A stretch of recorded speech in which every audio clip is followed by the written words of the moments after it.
कैसे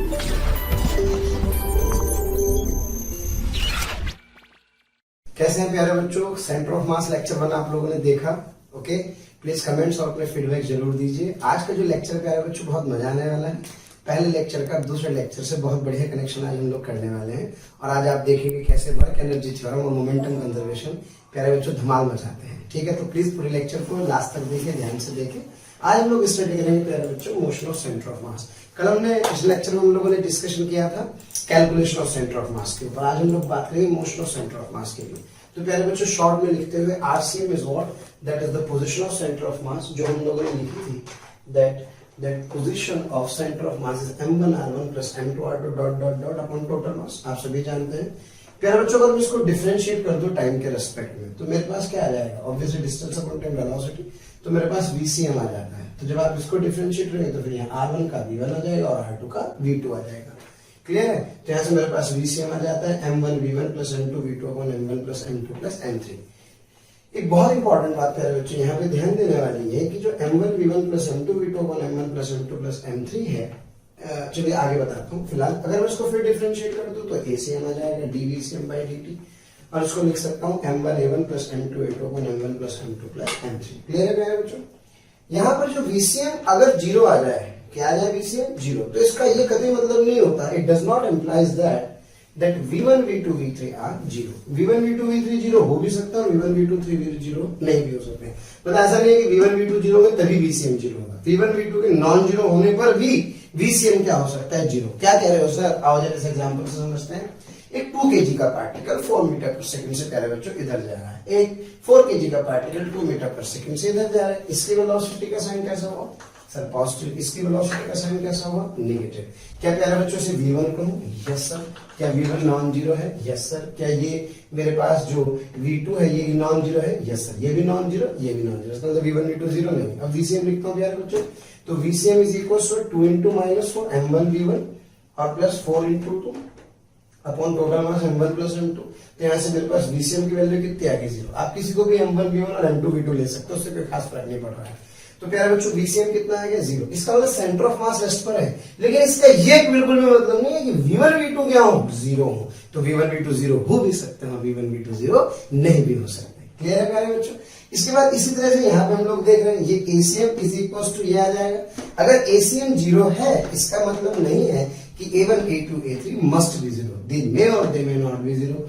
मान लीजिए 2 kg का particle 4 metre per second square से इधर जा रहा है, 4 kg का particle 2 metre per second acceleration से इधर जा रहा है। तो क्या 2 into +4? Yes sir. क्या 4 into -2? Yes sir. क्या फिर जीरो आ गया? यानी कि इसका मतलब सर acm के जीरो होने का मतलब a1 a2 a3 जीरो हो ये जरूरी नहीं होता। तो प्यारे बच्चों बहुत इंपॉर्टेंट पॉइंट है, मैं आपको बताऊंगा और इस बात को कनेक्ट करूंगा। फिलहाल एक बात और समझे, जब मेरे पास vcm और acm आ गए तो मेरे पास जो इक्वेशंस ऑफ मोशन है v बराबर u प्लस ut, इसको लिख सकता हूँ vcm is equal to ucm plus acm into t। यानी कि किसी भी पार्टिकल सिस्टम के लिए मैं इस इक्वेशन को यूज कर सकता हूँ। मैं इस equation scm is equal to ut plus half at square को यूज कर सकता हूँ और मैं vcm square is equal to ucm square plus 2acm into scm कर सकता हूँ। आइए प्यारे बच्चों इसके ऊपर करते हैं क्वेश्चन। प्यारे बच्चों एक पुली आपको दिखाई दे रही है जिसमें इसका मास m और इसका मास n टाइम्स। ओके, अब यार a से ये नीचे जाएगा तो a से ऊपर जाएगा, तुमने एनएलएम में भी पढ़ा है। क्वेश्चन ये कह रहा है कि फाइंड acm। तो अगर आपको acm निकालना हो तो पहले इसका एक्सेलरेशन निकालो, इसका एक्सेलरेशन निकालो।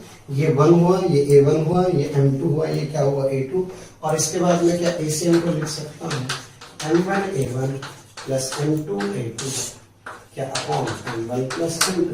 क्लियर है प्यारे बच्चों? अब मुझे a की वैल्यू निकालनी है तो मैं आपको बताऊं, मैं सीधे सीधे एटवुड मोशन का फॉर्मूला लगा सकता हूँ। क्या sir? m2 minus m1 upon m2 plus m1 into g। Okay, या तो प्यारे बच्चों ऐसे डायरेक्ट लिख सकते हैं, आप जानते हैं टेंशन टेंशन इधर की तरफ n टाइम्स mg, इधर की तरफ mg। इसकी इक्वेशन क्या हो गई सर? mng माइनस t बराबर mna और दूसरा हो गया सर t माइनस mg बराबर है ना। इसको सॉल्व करते हैं तो ये एक्सेलरेशन आ जाता है। m2 कितना है प्यारे बच्चों? Sir this m2 is what? Sir this is m times m, this is small m plus m into g से प्यारे बच्चों याद आएगा n minus 1 upon n plus 1 into g। क्या क्लियर है? तो ये मेरे पास आ गई इनके एक्सेलरेशन। एक्सेलरेशन नहीं पूछ रहा है, वो आपसे पूछ रहा है acceleration of centre of mass. तो acceleration of centre of mass के लिए ए से प्यारे बच्चों एक डायरेक्शन को पॉजिटिव मानेंगे तो क्या m into a, yes sir, plus क्या n times m into minus a, क्या divided by m plus n times m। Clear है प्यारे बच्चों? तो यहाँ से m कॉमन ले लूंगा, कैंसिल हो जाएगा, यानी कि m अगर कॉमन ले लूँ तो ये आ जाएगा 1 माइनस m, और यहाँ से अगर मैं m कॉमन ले लूँ तो प्यारे बच्चों ये आ जाएगा 1 प्लस n। ये फिर यहाँ से उठा करके यहाँ पुट कर देंगे, जब यहाँ पुट करेंगे तो जो एलसीएम आ जाएगा that comes out to be n minus 1 upon n plus 1 into g। Okay, और ये मेरे पास क्या है 1 minus n upon 1 plus n। प्यारे बच्चों इसको जब सिंप्लीफाई करेंगे तो it comes out to be n minus 1 square upon n plus 1 square g के साथ कैसा साइन आ जाएगा माइनस साइन। ये तो केवल डायरेक्शन को बता रहा है, लेकिन जो उसका मैग्नीट्यूड होगा इस तरह से मेरे पास आ जाएगा। क्लियर है? आपको पता है प्यारे बच्चों की पंखे के अंदर जो 3 पंखड़ियां होती हैं, इन 3 पंखड़ियों के बीच का जो एंगल है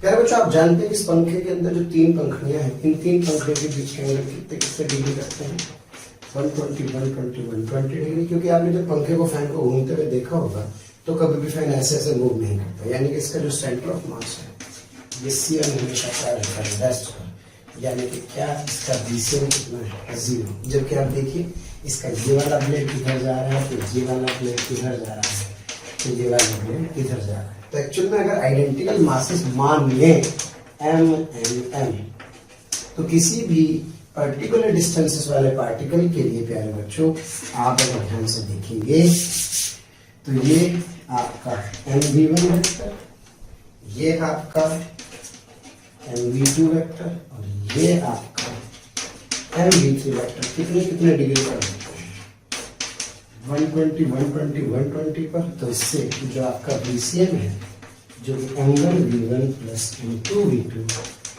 plus m3v3 upon m1 plus m2 से जब आप इसे लिखते हैं तो क्या है बच्चों बीसीएम कितना हो जाता है 0। क्योंकि सब बच्चे जानते हैं 3 वेक्टर इक्वल मैग्नीट्यूड के अगर कितने डिग्री पर होंगे 120 डिग्री पर होंगे तो क्या इनका रिजल्टेंट क्या आ जाएगा 0, इसलिए बीसीएम कितना आ जाता है 0। तो जरा सोचो अगर 4 ब्लेड का पंखा बनाना होगा तो 4 ब्लेड के पंखे के बीच में एंगल कितना रखना होगा, एंगल 90 डिग्री रखना होगा। प्यारे बच्चों नया खिलाड़ी मोमेंटम, क्या चीज मोमेंटम। आज एक्चुअली में प्यारे बच्चों बहुत कुछ पढ़ाना है, trolley problem, spring lock system और साथ में सेंटर ऑफ मास की शिफ्टिंग और वेज प्रॉब्लम्स। इसलिए समय कम है तो थोड़ा जल्दी खींचूंगा प्यारे बच्चों। आज फंडामेंटल्स थोड़ा सा तेजी से पढ़ाऊंगा। तो मोमेंटम को क्या लिख सकता हूँ m into V vector simple, okay, kg metre पर सेकेंड होता है। और प्यारे बच्चों इसमें एक इंपॉर्टेंट बात, जब काइनेटिक एनर्जी किसी पार्टिकल की लिखते हैं, ये हमने पढ़ा था डब्ल्यू में, उसको क्या लिखते हैं सिंपली हाफ mv स्क्वायर लिखते हैं। जब आपको सिस्टम ऑफ पार्टिकल्स दिए हो और उसका मोमेंटम पूछे तो क्या करेंगे सर, कुछ नहीं करना, p1 p2 p3 ये वेक्टर्स हमको लिख करके p नेट लिख देते हैं। और जब आप इसे सिंप्लीफाई करते हैं तो प्यारे बच्चों टोटल मास इनटू वीसीएम से भी काम चल जाता है, यानी कि आप वीसीएम निकालो और टोटल मास से मल्टीप्लाई कर दो तो आपके पास पी ऑफ सिस्टम भी आ जाता है। लेकिन एक बात का ध्यान रखें, जो इसका मैग्नीट्यूड होता है वो इनके वेक्टर सम का मोड होता है। ऐसा नहीं होता कि इनके मोड लिखें और उनका सम करके आप इसका पी नेट निकालें। प्लीज इस बात का प्यारे बच्चों विशेष ध्यान रखें। इसलिए जो मैग्नीट्यूड ऑफ मोमेंटम होता है वो basically magnitude of sum of momentas होता है। ऐसा नहीं कि आप इंडिविजुअल मोमेंटम निकालें उनके मैग्नीट्यूड का सम कर दें। तो कभी कभी लैंग्वेज में ये चीज हमें परेशान करती है। और जब आपको सिस्टम की काइनेटिक एनर्जी लिखनी है तो सिस्टम की काइनेटिक एनर्जी लिखने के लिए क्या करना होता है प्यारे बच्चों, सारी की सारी काइनेटिक एनर्जीज को क्या कर देना होता है, ऐड कर देना होता है, यानी कि half m1 v1 square plus half m2 v2 square and so on. और मैं आपको एक बात बता दूं प्यारे बच्चों, क्या कि K ऑफ सिस्टम कभी भी P of system square by 2n नहीं होता। ये फॉर्मूला केवल और केवल P square by 2n, P square by 2n प्यारे बच्चों ये केवल एक सिंगल पार्टिकल के लिए ही वैलिड है। ओके, क्लियर है? आइए बढ़ते हैं आगे की तरफ। तो प्यारे बच्चों दुनिया का तीसरा important golden rule of mechanics है ना, according to the Friedman, this is the golden rule of mechanics number 3। तो पहला कौन सा था सर? पहला था नेट फोर्स, दूसरा था प्यारे बच्चों वर्क एनर्जी थ्योरम, और तीसरा है प्यारे बच्चों principle of conservation of linear momentum. क्या कहता है जरा ध्यान से समझे। मैं जानता हूं जो एफ एक्सटर्नल होगा, अब उसको लिख सकता हूं प्यारे बच्चों एम इंटू ए सी। क्या लिख सकता हूं? एम इंटू ए सी। और ऐसे भी समझ सकते हैं आप कि जो rate of change of momentum होता है किसी भी सिस्टम का, वो हमेशा किसके बराबर होता है प्यारे बच्चों? एक्सटर्नल फोर्स के बराबर। अगर किसी सिस्टम पर लगने वाला एक्सटर्नल फोर्स क्या हो जाए? जीरो, तो सर इसका मतलब that zero is equal to capital DP of system by DT is equal to zero. Yes sir, यानी कि सर जो सिस्टम है इस सिस्टम का मोमेंटम हमेशा क्या होगा? कांस्टेंट होगा। क्या क्लियर है? लेकिन क्या इंश्योर करें? पहले ये इंश्योर करें कि सिस्टम पर लगने वाला एक्सटर्नल फोर्स क्या है बच्चों? जीरो। दूसरी चीज पी ऑफ सिस्टम को क्या लिख सकता हूं sir? M V C M equals to constant. तो इसका मतलब क्या? वीसीएम भी क्या रहेगा? Yes, constant. यानी कि सेंटर ऑफ मास कांस्टेंट रहेगा, कांस्टेंट वेलोसिटी से मूव करेगा। लेकिन तब जबकि एक्सटर्नल फोर्स क्या है बच्चों? जीरो। तो मैं कह सकता हूं कि किसी आइसोलेटेड सिस्टम, आइसोलेटेड सिस्टम का मतलब होता है जिस सिस्टम पर कोई एक्सटर्नल फोर्स ना लग रहा हो, उसके सेंटर ऑफ मास की जो वेलोसिटी होती है वो हमेशा क्या रहती है प्यारे बच्चों? कांस्टेंट। यानी कि अगर वीसीएम जीरो है तो सर ये जीरो ही रहेगी, और अगर वीसीएम क्या है प्यारे बच्चों? कांस्टेंट है, तो ये कांस्टेंट ही रहेगी until unless no external force acting on the system। क्या मेरी बात प्यारे बच्चों क्लियर है? तो यहाँ से दो इंपॉर्टेंट प्रिंसिपल हम लोग सीख रहे हैं। क्या कि अगर सिस्टम पर एफ एक्सटर्नल जीरो है तो सिस्टम का लीनियर मोमेंटम कंजर्व रहता है, और किसी को बोलते हैं प्यारे बच्चों principle of conservation of linear momentum. Clear है? क्वेश्चन से बहुत अच्छे से समझेंगे। और अगर मैं आपसे ये कह दूं कि एक्सटर्नल फोर्स जीरो तो पी ऑफ सिस्टम कांस्टेंट, और पी ऑफ सिस्टम कांस्टेंट तो वीसीएम कांस्टेंट, और वीसीएम कांस्टेंट तो सेंटर ऑफ मास रेस्ट करेगा, और मूव कर रहा है तो मूव करता रहेगा। लेकिन क्या इंश्योर करें? पहले ये इंश्योर करें प्यारे बच्चों कि इस पर लगने वाला एक्सटर्नल फोर्स क्या है? जीरो। क्या मेरी बात क्लियर है? आइए एक एग्जाम्पल से इस बात को समझते हैं। प्यारे बच्चों बहुत बढ़िया एप्लीकेशन है जिस पर हम लोग चर्चा करेंगे, और उसमें मैंने बहुत सारे एग्जांपल्स आपको कराए हैं। आइए जरा ध्यान से समझते हैं क्या कहना चाह रहे हैं। ये एक प्लैंक है। What is this? It is a plank. आप इसे बोट भी कह सकते हैं। ये है इस प्लैंक का सेंटर ऑफ मास। क्लियर? इसके ऊपर एक मैन है, ये इसका प्यारे बच्चों सेंटर ऑफ मास को C1 कहूं। क्लियर है? और ये है इन दोनों का सेंटर ऑफ मास, ये वाला। Okay, this is the centre of mass of the system. प्यारे बच्चों ये मेरे पास एक y और x एक्सिस थ्योरी है। आपको समझना है, समझे नहीं समझे तो भी कोई दिक्कत नहीं, अपने को तो केवल एप्लीकेशन से मतलब है ना। लेकिन फिर भी थोड़ी थ्योरी पढ़ते तो कनेक्शन रहता है। प्यारे बच्चों फ्रिक्शन की डायरेक्शन आपको दिखा रहे हैं। मैन इस पे आगे चलता है तो फ्रिक्शन आगे लगता है, प्लैंक पर फ्रिक्शन पीछे लगता है। आपने क्वेश्चन अक्सर देखे होंगे जब आप बोट पर चलते हैं, जो एक बेसिकली रेस्ट पर होती है तो पानी के अंदर, और पानी रुका हुआ होता है, तो आप आगे चलते तो बोट कहाँ आती है? पीछे की तरफ आती है। तो आपके आगे चलने पर बोट पीछे क्यों है? आप आगे जा रहे हैं, बोट कहाँ रही? पीछे। एक्चुअल में वो ये चाहती है कि सेंटर ऑफ मास के मूवमेंट पर कोई फर्क ना पड़े, सेंटर ऑफ मास वहीं पर रहना चाहिए। इसलिए एक्चुअल में इसके आगे जाने पर बोट कहाँ आती है? पीछे। इसका मैथमेटिकल एक्सप्लेनेशन समझते हैं प्यारे बच्चों। ये सेंटर ऑफ मास प्लैंक का है, इसकी पोजीशन हो गई x2। क्लियर? ये सेंटर ऑफ मास है मैन का, इसकी पोजीशन हो गई x1, और इन दोनों का सेंटर ऑफ मास है यहाँ, तो ये हुआ x1। प्यारे बच्चों इसका मास जो है मैं कहूँ m1, प्लैंक के मास को m2 कहूँ, तो xm को क्या लिख सकता हूँ sir? m1 x1 plus m2 x2 upon m1 plus m2। प्यारे बच्चों इस पर फ्रिक्शन आगे लगेगा, ये आगे जाएगा, प्लैंक पीछे जाएगी, तो थोड़ी देर बाद क्या होगा? मैन तो आगे पहुंच गया और प्लैंक पीछे चली गई। ऑरिजिन यही है, तो अब मैन की नई पोजीशन हो गई x1 डैश, और centre of mass of this plank की नई पोजीशन हो गई x2 डैश, और ये जो सिस्टम है प्यारे बच्चों, इस सिस्टम की नई पोजीशन हो गई xcm डैश। तो xcm डैश को क्या लिख सकते हो sir? m1 x1 dash plus m2 x2 dash plus m1 plus m2। अब प्यारे बच्चों क्या करते हैं? इसमें से उसको माइनस कर देते हैं। इसमें से उसको माइनस करेंगे तो क्या xcm डैश माइनस xcm आ जाएगा? Yes sir. यानी कि इसमें से आप इसको माइनस कर रहे हो, यानी कि इसका मतलब आप ये बता रहे हो कि यार सेंटर ऑफ मास यहाँ की जगह यहाँ पहुंच गया। आपने मान लिया कि सेंटर ऑफ मास चल रहा है, तो this is the change in position of centre of मास। जब आप बेटे इसमें से उसको माइनस करते हैं, ध्यान से देखें, तो आपके पास ये टर्म आती है, ये है डिस्प्लेसमेंट ऑफ m1, ये है डिस्प्लेसमेंट ऑफ m2 और ये है डिस्प्लेसमेंट ऑफ सेंटर ऑफ मास।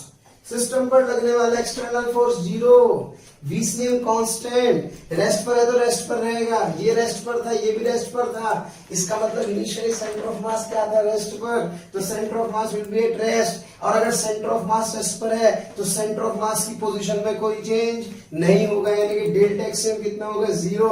और अगर प्यारे बच्चों डेल्टा एक्सएम को 0 कर दो, इसको डेल्टा x1 कह रहा हूं, इसको डेल्टा x2 कह रहा हूं, this is the position, change in position of m1, this is the change in position of m2, yeah, this is the displacement of m1 and this is the displacement of m2। प्यारे बच्चों इन दोनों का सम क्या है, 0। इसका सम तभी 0 हो सकता है जब एक प्लस और एक क्या हो, माइनस। यानी कि सर ये m1 m2 तो हमेशा प्लस रहेंगे, तो यानी कि सर ये प्लस है तो ये क्या है, माइनस। यानी कि सर इसका मतलब आप ये कहना चाहते हैं कि यहां से that m1 delta x1 is equals to m2 delta x2 minus के साथ, यानी कि सर इसका साइन हमेशा इसके अपोजिट होगा। आप समझ गए क्या, कि अगर मैन का डिस्प्लेसमेंट आगे है तो प्लैंक का डिस्प्लेसमेंट क्या होगा, पीछे। लेकिन m1 डेल्टा x1 हमेशा m2 डेल्टा x2 के बराबर होगा, तो माइनस साइन हटा दीजिए, यहां राइट लिख दीजिए और यहां क्या लिख दीजिए प्यारे बच्चे, यहां पर लेफ्ट लिख दीजिए, या लेफ्ट को राइट लिख करके प्रॉब्लम को सॉल्व कर सकते हैं। 3 पार्टिकल होंगे तो ऐसे यहां पर क्या आ जाएगा, m3 डेल्टा x3 आ जाएगा। आइए इसके ऊपर करते हैं कुछ सवाल। तो डियर स्टूडेंट्स, ये क्वेश्चन आप देख रहे हैं, इसमें एक m मास का ये बॉय है, ये क्वेश्चन अक्सर पूछा जाता है पेपर के अंदर। ओके, ये प्यारे बच्चों एक प्लैंक है जिसका मास कितना है m, यहाँ पे कोई फ्रिक्शन नहीं। ओके, हियर फ्रिक्शनलेस सरफेस, लेकिन इसके पैरों के बीच में और इसके बीच में फ्रिक्शन सफिशिएंट है ना, क्योंकि मैन जब आगे चलेगा तो उस पर फ्रिक्शन आगे और प्लैंक पर फ्रिक्शन कहाँ लगता है, पीछे। लेकिन एक तरह का इंटरनल फोर्स होगा। अगर मैं इसको क्या कंसिडर करूंगा, एक सिस्टम कंसिडर करूंगा। तो आपसे क्वेश्चन में प्यारे बच्चों कि find the displacement of the Planck. Okay, इस प्लैंक का डिस्प्लेसमेंट कैलकुलेट करें when the man reaches the other and. जब मैन कहां पहुंचे, अगर मैन दूसरे एंड पर पहुंचेगा तो दूसरे एंड पर पहुंचने पर प्लैंक कितना खिसकेगी, ये मुझे कैलकुलेट करना है। जैसा भी मैंने सीखा कि सेंटर ऑफ मास रेस्ट पर होता है तो रेस्ट पर रहेगा। प्यारे बच्चों ये रेस्ट पर है, यस सर, ये भी क्या है, रेस्ट पर। तो क्या इन दोनों का सेंटर ऑफ मास भी क्या रहेगा, रेस्ट पर। तो इसका मतलब सेंटर ऑफ मास मूव नहीं करेगा। तो जब ये आगे की तरफ जाएगा, ओके, तो प्लैंक कहां खिसकेगी, पीछे, ताकि सेंटर ऑफ मास वहीं पर रहे। तो प्यारे बच्चों अभी में मैंने क्या बताया कि मैंने माना कि प्लैंक इस डायरेक्शन में कितना शिफ्ट हो जाती है, प्लैंक शिफ्ट हो जाती है x। जब मैन यहां पहुंचेगा तो क्या मैन एक्चुअल में यहां पहुंचेगा, यस सर। तो मैन एक्चुअल में इस प्लैंक पर, अगर ये एक प्लैंक है प्यारे बच्चों, तो यहां से चल के यहां पहुंचा और प्लैंक इधर खिसक गई। तो जो ग्राउंड फ्रेम वाला ऑब्जर्वर है, क्योंकि जब मैं बात कर रहा हूं किसके लिए कर रहा हूं, ग्राउंड फ्रेम वाले ऑब्जर्वर के लिए, ये मैन एक्चुअल में L नहीं चला बल्कि इतना चला, और इतना क्या है, L माइनस x चला। ओके, तो सीधा सा फंडा प्यारे बच्चों भी सीखा हमने, लेफ्ट बराबर क्या लगा दीजिए, राइट। ओके, लेफ्ट में कौन जा रहा है, लेफ्ट में जा रही है प्लैंक, राइट में कौन जा रहा है, मैन। लेफ्ट में मैन प्लैंक कितना चल रही है sir, m into x. Okay, m into x, और राइट में मैन कितना चल रहा है, m into L minus x. यहाँ पे एक इंपॉर्टेंट पॉइंट है ना, क्योंकि L तो चला है ग्राउंड के, प्लैंक के रेस्पेक्ट में, लेकिन ग्राउंड के रेस्पेक्ट में जब वो आगे गया तो x खिसक गए तो कम चला ना, क्लियर। तो यहां से mx बराबर m into L minus x आ जाएगा प्यारे बच्चों। mx ये इधर आ गया, mx इतना आ गया, तो x into m plus m से ये आ गया, तो x की वैल्यू कितनी आ गई, x की वैल्यू आ गई ml upon m plus m। अब कभी कभी हम भावुक हो जाते हैं और खुश होकर के डिस्प्लेसमेंट ऑफ प्लैंक निकाल लेते हैं। लेकिन अगर आपसे पूछे कि what is the displacement of the man, यानी कि आपसे मैन का डिस्प्लेसमेंट पूछ ले, तो मैन एक्चुअली में कितना चला, L चला, नहीं सर, L माइनस x चला। तो प्यारे बच्चों L में से किसको माइनस कर देंगे, x को, so it would be the displacement of the man, so that is L minus ml upon m plus m। से जब आप सिंप्लीफाई करेंगे प्यारे बच्चों तो ये आ जाएगा capital ml upon m plus m। Clear है, रिजल्ट पे ध्यान दे सकते हैं। n is the length of the Planck, m is the mass of the Planck, m plus m। जब बच्चा होता है, यानी कि जब आदमी होता है तो प्लैंक का मास आता है, और जब यहाँ पर प्लैंक होती है तो उस समय मैन का मास आता है। आइए करते हैं इसके ऊपर अगला सवाल। तो प्यारे बच्चों क्वेश्चन आप देख रहे हैं, इसमें मैन का मास कितने केजी है, 80 केजी। प्यारे बच्चों प्लैंक का मास कितना है, 2 केजी। यहाँ पर कोई फ्रिक्शन नहीं है, यहाँ पे सफिशिएंट फ्रिक्शन है। ओके, तो नेट फोर्स क्या हो जाएगा 0 मैन के चलने पर। अब ये कह रहा है इसकी लेंथ कितनी है 10 मीटर। तो आपसे कह रहा है find the displacement of the Planck when man reaches the mid point of the Planck, यानी कि जब आदमी कहां पहुंचेगा इसके मिड पॉइंट पर पहुंचेगा उस समय प्लैंक कितना खिसक जाएगी। तो मैंने माना कि प्लैंक कितना खिसक रही है, मैंने माना प्लैंक कितना खिसक रही है x। तो प्यारे बच्चों फिर क्या लिखूं, sir left is equals to right, sir mass of the plank, displacement of plank, और मास ऑफ द मैन और डिस्प्लेसमेंट ऑफ द मैन। प्यारे बच्चों ये मुझे दिख रहा है कि सर ये यहां से जब जाएगा तो 5 चलेगा, लेकिन क्या प्लैंक पीछे आ गई, कितना पीछे आ गई x। तो इसका मतलब मैन का डिस्प्लेसमेंट कितना होगा, सर मैन का डिस्प्लेसमेंट हुआ 5 माइनस x, और मैन का मास कितना है प्यारे बच्चों 80, क्लियर। जबकि प्लैंक का मास कितना है 2 और डेल्टा एक्स पी, यानी कि इसका डिस्प्लेसमेंट कितना हुआ x।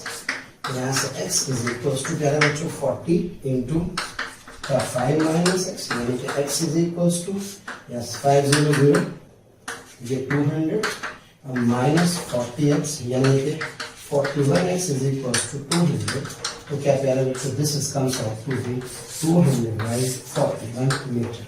क्या मेरी बात क्लियर है। तो इस तरह से अपने को ध्यान रखना है प्यारे बच्चों, यहाँ पे यूज करना है l माइनस एक्स। आइए प्यारे बच्चों अगला क्वेश्चन करते हैं। ये शीला है जिसका वजन कितना है 60 केजी, शीला का वजन 60 केजी, और ये है गीता इसकी फ्रेंड, और गीता का वेट है कितने केजी 80 केजी, और प्यारे बच्चों ये बोट का जो वेट है आपको 20 केजी गिवन है, क्लियर है। आपसे कह रहा है जो बोट की लेंथ है वो कितनी है प्यारे बच्चों, दिस इज 20 मीटर। तो अब क्वेश्चन सवाल ये कि find the displacement of the boat when the Sheela and Geeta reaches at the midpoint, यानी कि जिस समय दोनों कहां पहुंच जाए मिड पॉइंट पर पहुंच जाए। तो मिड पॉइंट पर पहुंचने के बाद आपको बताना है कि उस समय एक्चुअल में बोट का डिस्प्लेसमेंट कितना हुआ होगा। ऑब्वियस बोट का डिस्प्लेसमेंट तो कुछ ना कुछ हुआ ही होगा।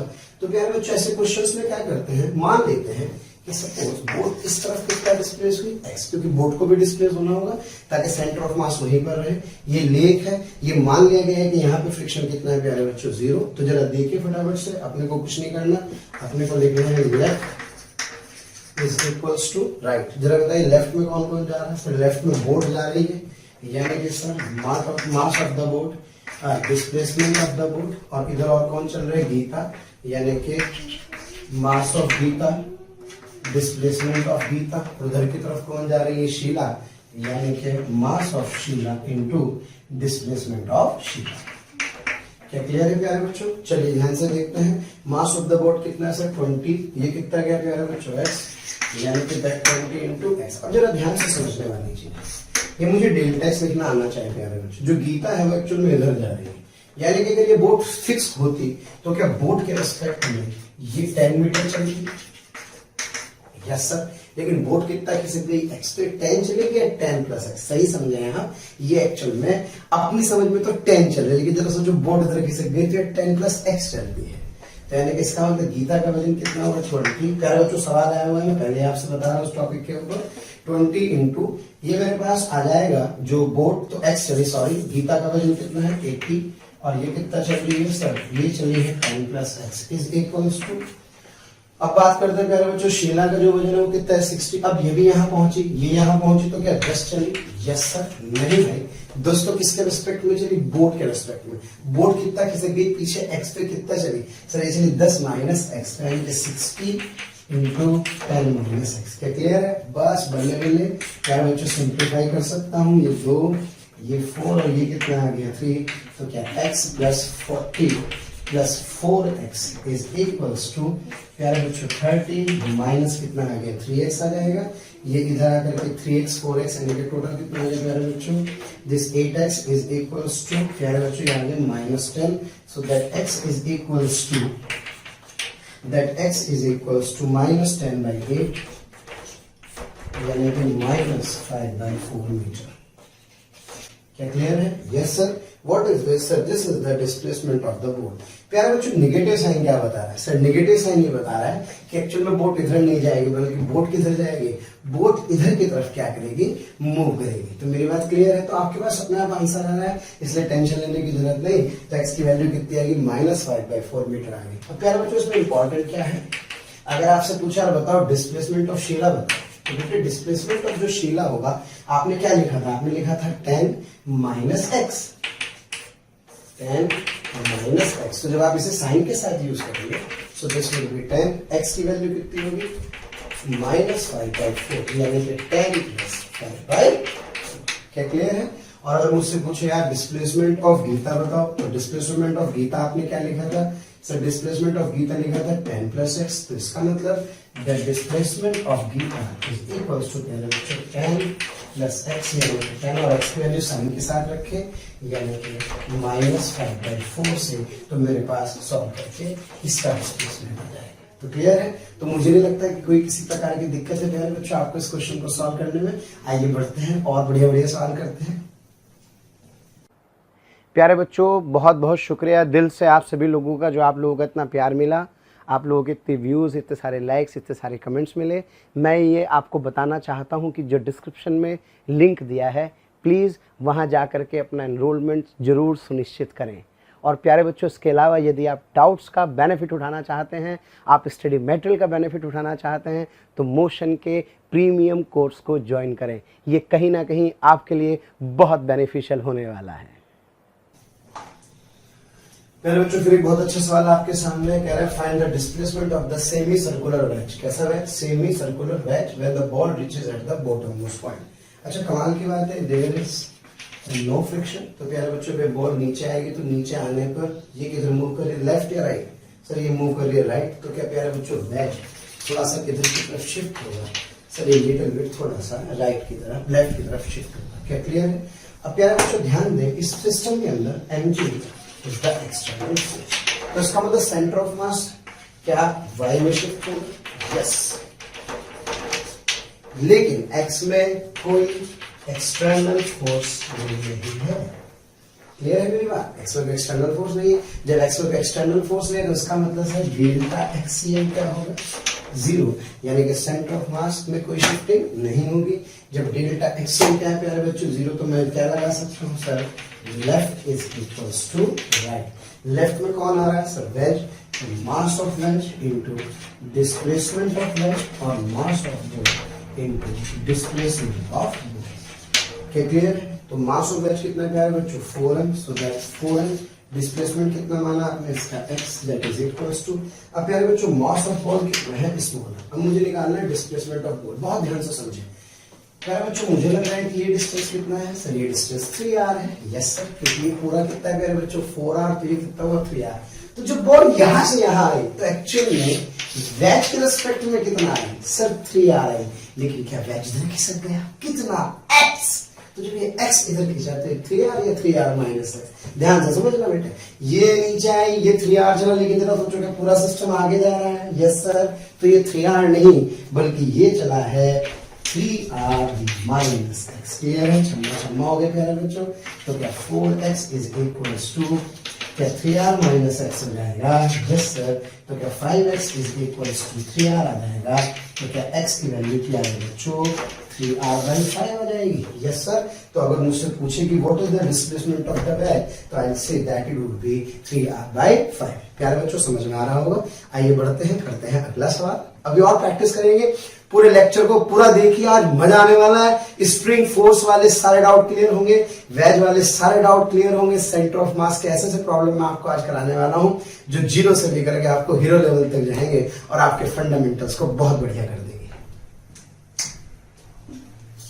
प्यारे बच्चों फिर एक बहुत अच्छा सा सवाल, एक वेज आपको दिखाई दे रहा है, कैपिटल एम मास का वेज और ये छोटा सा एम मास का ब्लॉक, इसको यहाँ से रिलीज किया है। ओके प्यारे बच्चों, जब इसको यहाँ से रिलीज कर रहे हैं, फ्रिक्शन इज अवेलेबल, ना यहाँ फ्रिक्शन ना यहाँ फ्रिक्शन है, तो प्यारे बच्चों होगा क्या? जब ये नीचे की तरफ आएगा तो क्या वेज इधर जाएगा? यस सर, क्योंकि सेंटर ऑफ मास पर एक्स की डायरेक्शन में कोई फोर्स नहीं है। क्लियर है? यानी कि जब एक्स में फोर्स जीरो है तो इसका मतलब डेल्टा एक्स से क्या होगा? 0, यानी कि COM does not shift x. क्या क्लियर है प्यारे बच्चों मेरी बात? यानी कि सेंटर ऑफ मास एक्स में शिफ्ट नहीं होगा। तो इसका मतलब सर ये हुआ, तो इसका मतलब प्यारे बच्चों ये हुआ कि जो लेफ्ट बराबर फिर क्या राइट लगा सकता हूँ? Yes sir. लेफ्ट कहाँ पर? एक्स में, और राइट भी कहाँ पर? एक्स में। जरा बताइए लेफ्ट में कौन जाएगा सर? लेफ्ट में तो जाएंगे डैश बाबू, कितना प्यारे बच्चों? ये जाएगा एक्स। अब एक काम करेंगे, ये लेंथ L है तो ये लेंथ क्या होगी सर? ये होगी L cos थीटा। क्लियर है? तो तो जब प्यारे बच्चों ब्लॉक यहाँ पहुंचेगा इस जगह पर, यहाँ पर पहुंचेगा, तो ब्लॉक का एक्स में डिस्प्लेसमेंट कितना होगा, एल कॉस थीटा। लेकिन ये तो तब होता जब वेज क्या रहता फिक्स, लेकिन क्या वेज इधर खिसक जाएगा, यस सर। तो क्या ये कुछ कम हो जाएगा, कितना कम हो जाएगा, जितना इधर आगे आएगा। तो इसका मतलब मैं लिख सकता हूँ मास of the veg, displacement of the veg, mass of the block और डिस्प्लेसमेंट ऑफ द ब्लॉक, वो भी किसमें, एक्स में। तो वेज का मास कितना है बच्चों, कैपिटल है। वेज का डिस्प्लेसमेंट कितना है, एक्स। इसका मास कितना है, छोटा एल।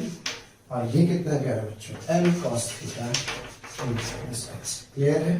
तो क्या m x is equals to M L cos theta minus M x, L plus M into x is equals to M L cos theta. So this x is equals to M L cos theta upon M plus x.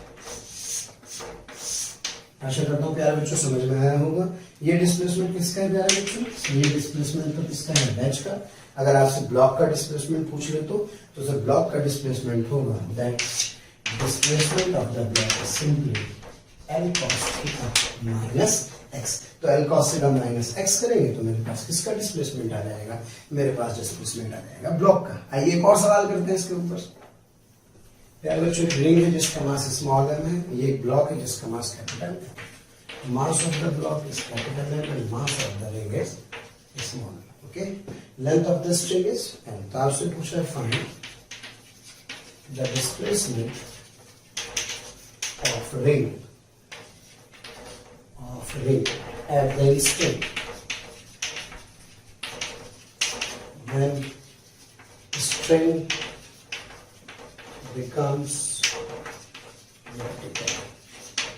यानी कि जिस समय string क्या हो जाए प्यारे बच्चों, vertical हो जाए, उस समय रिंग का क्या निकालना है, डिस्प्लेसमेंट। एक बात तो मुझे समझना है सर, ये नीचे आएगा, यस। लेकिन जब ये नीचे आएगा तो क्या यहीं पर रहेगा, नहीं, सेंटर ऑफ मास को वहीं पर रखने के लिए क्या प्यारे बच्चों शिफ्ट हो जाएगा, यस सर। तो अगर ये कितना शिफ्ट हो रहा है, एक्स, तो ये लेंथ कितनी है, एल। तो इसका मतलब जो ब्लॉक है, क्या ये ब्लॉक कितना है, सर ये आया L minus X. So now the problem is simple.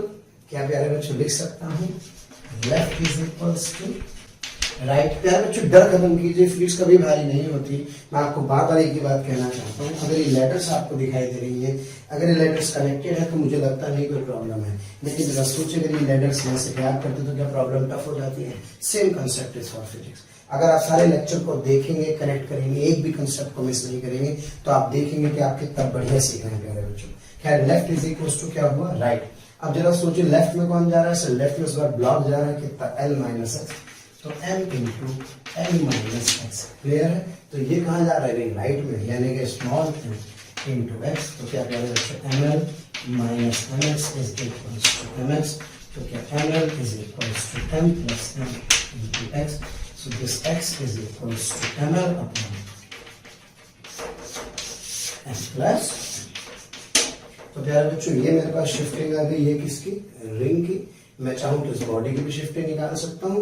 तो इस तरह से मैं क्या कर सकता हूं, इन प्रॉब्लम्स को सॉल्व कर सकता हूं। तो make sure when there is no external force the centre of mass does not shift. और अगर सेंटर ऑफ मास शिफ्ट नहीं करता तो इसका मतलब डेल्टा एक्सियम क्या रहता है पूरे सिस्टम का, क्या रहता है, 0। तो उसको फिर अपन इस तरह से सोच सकते हैं। आगे बढ़ा जाए।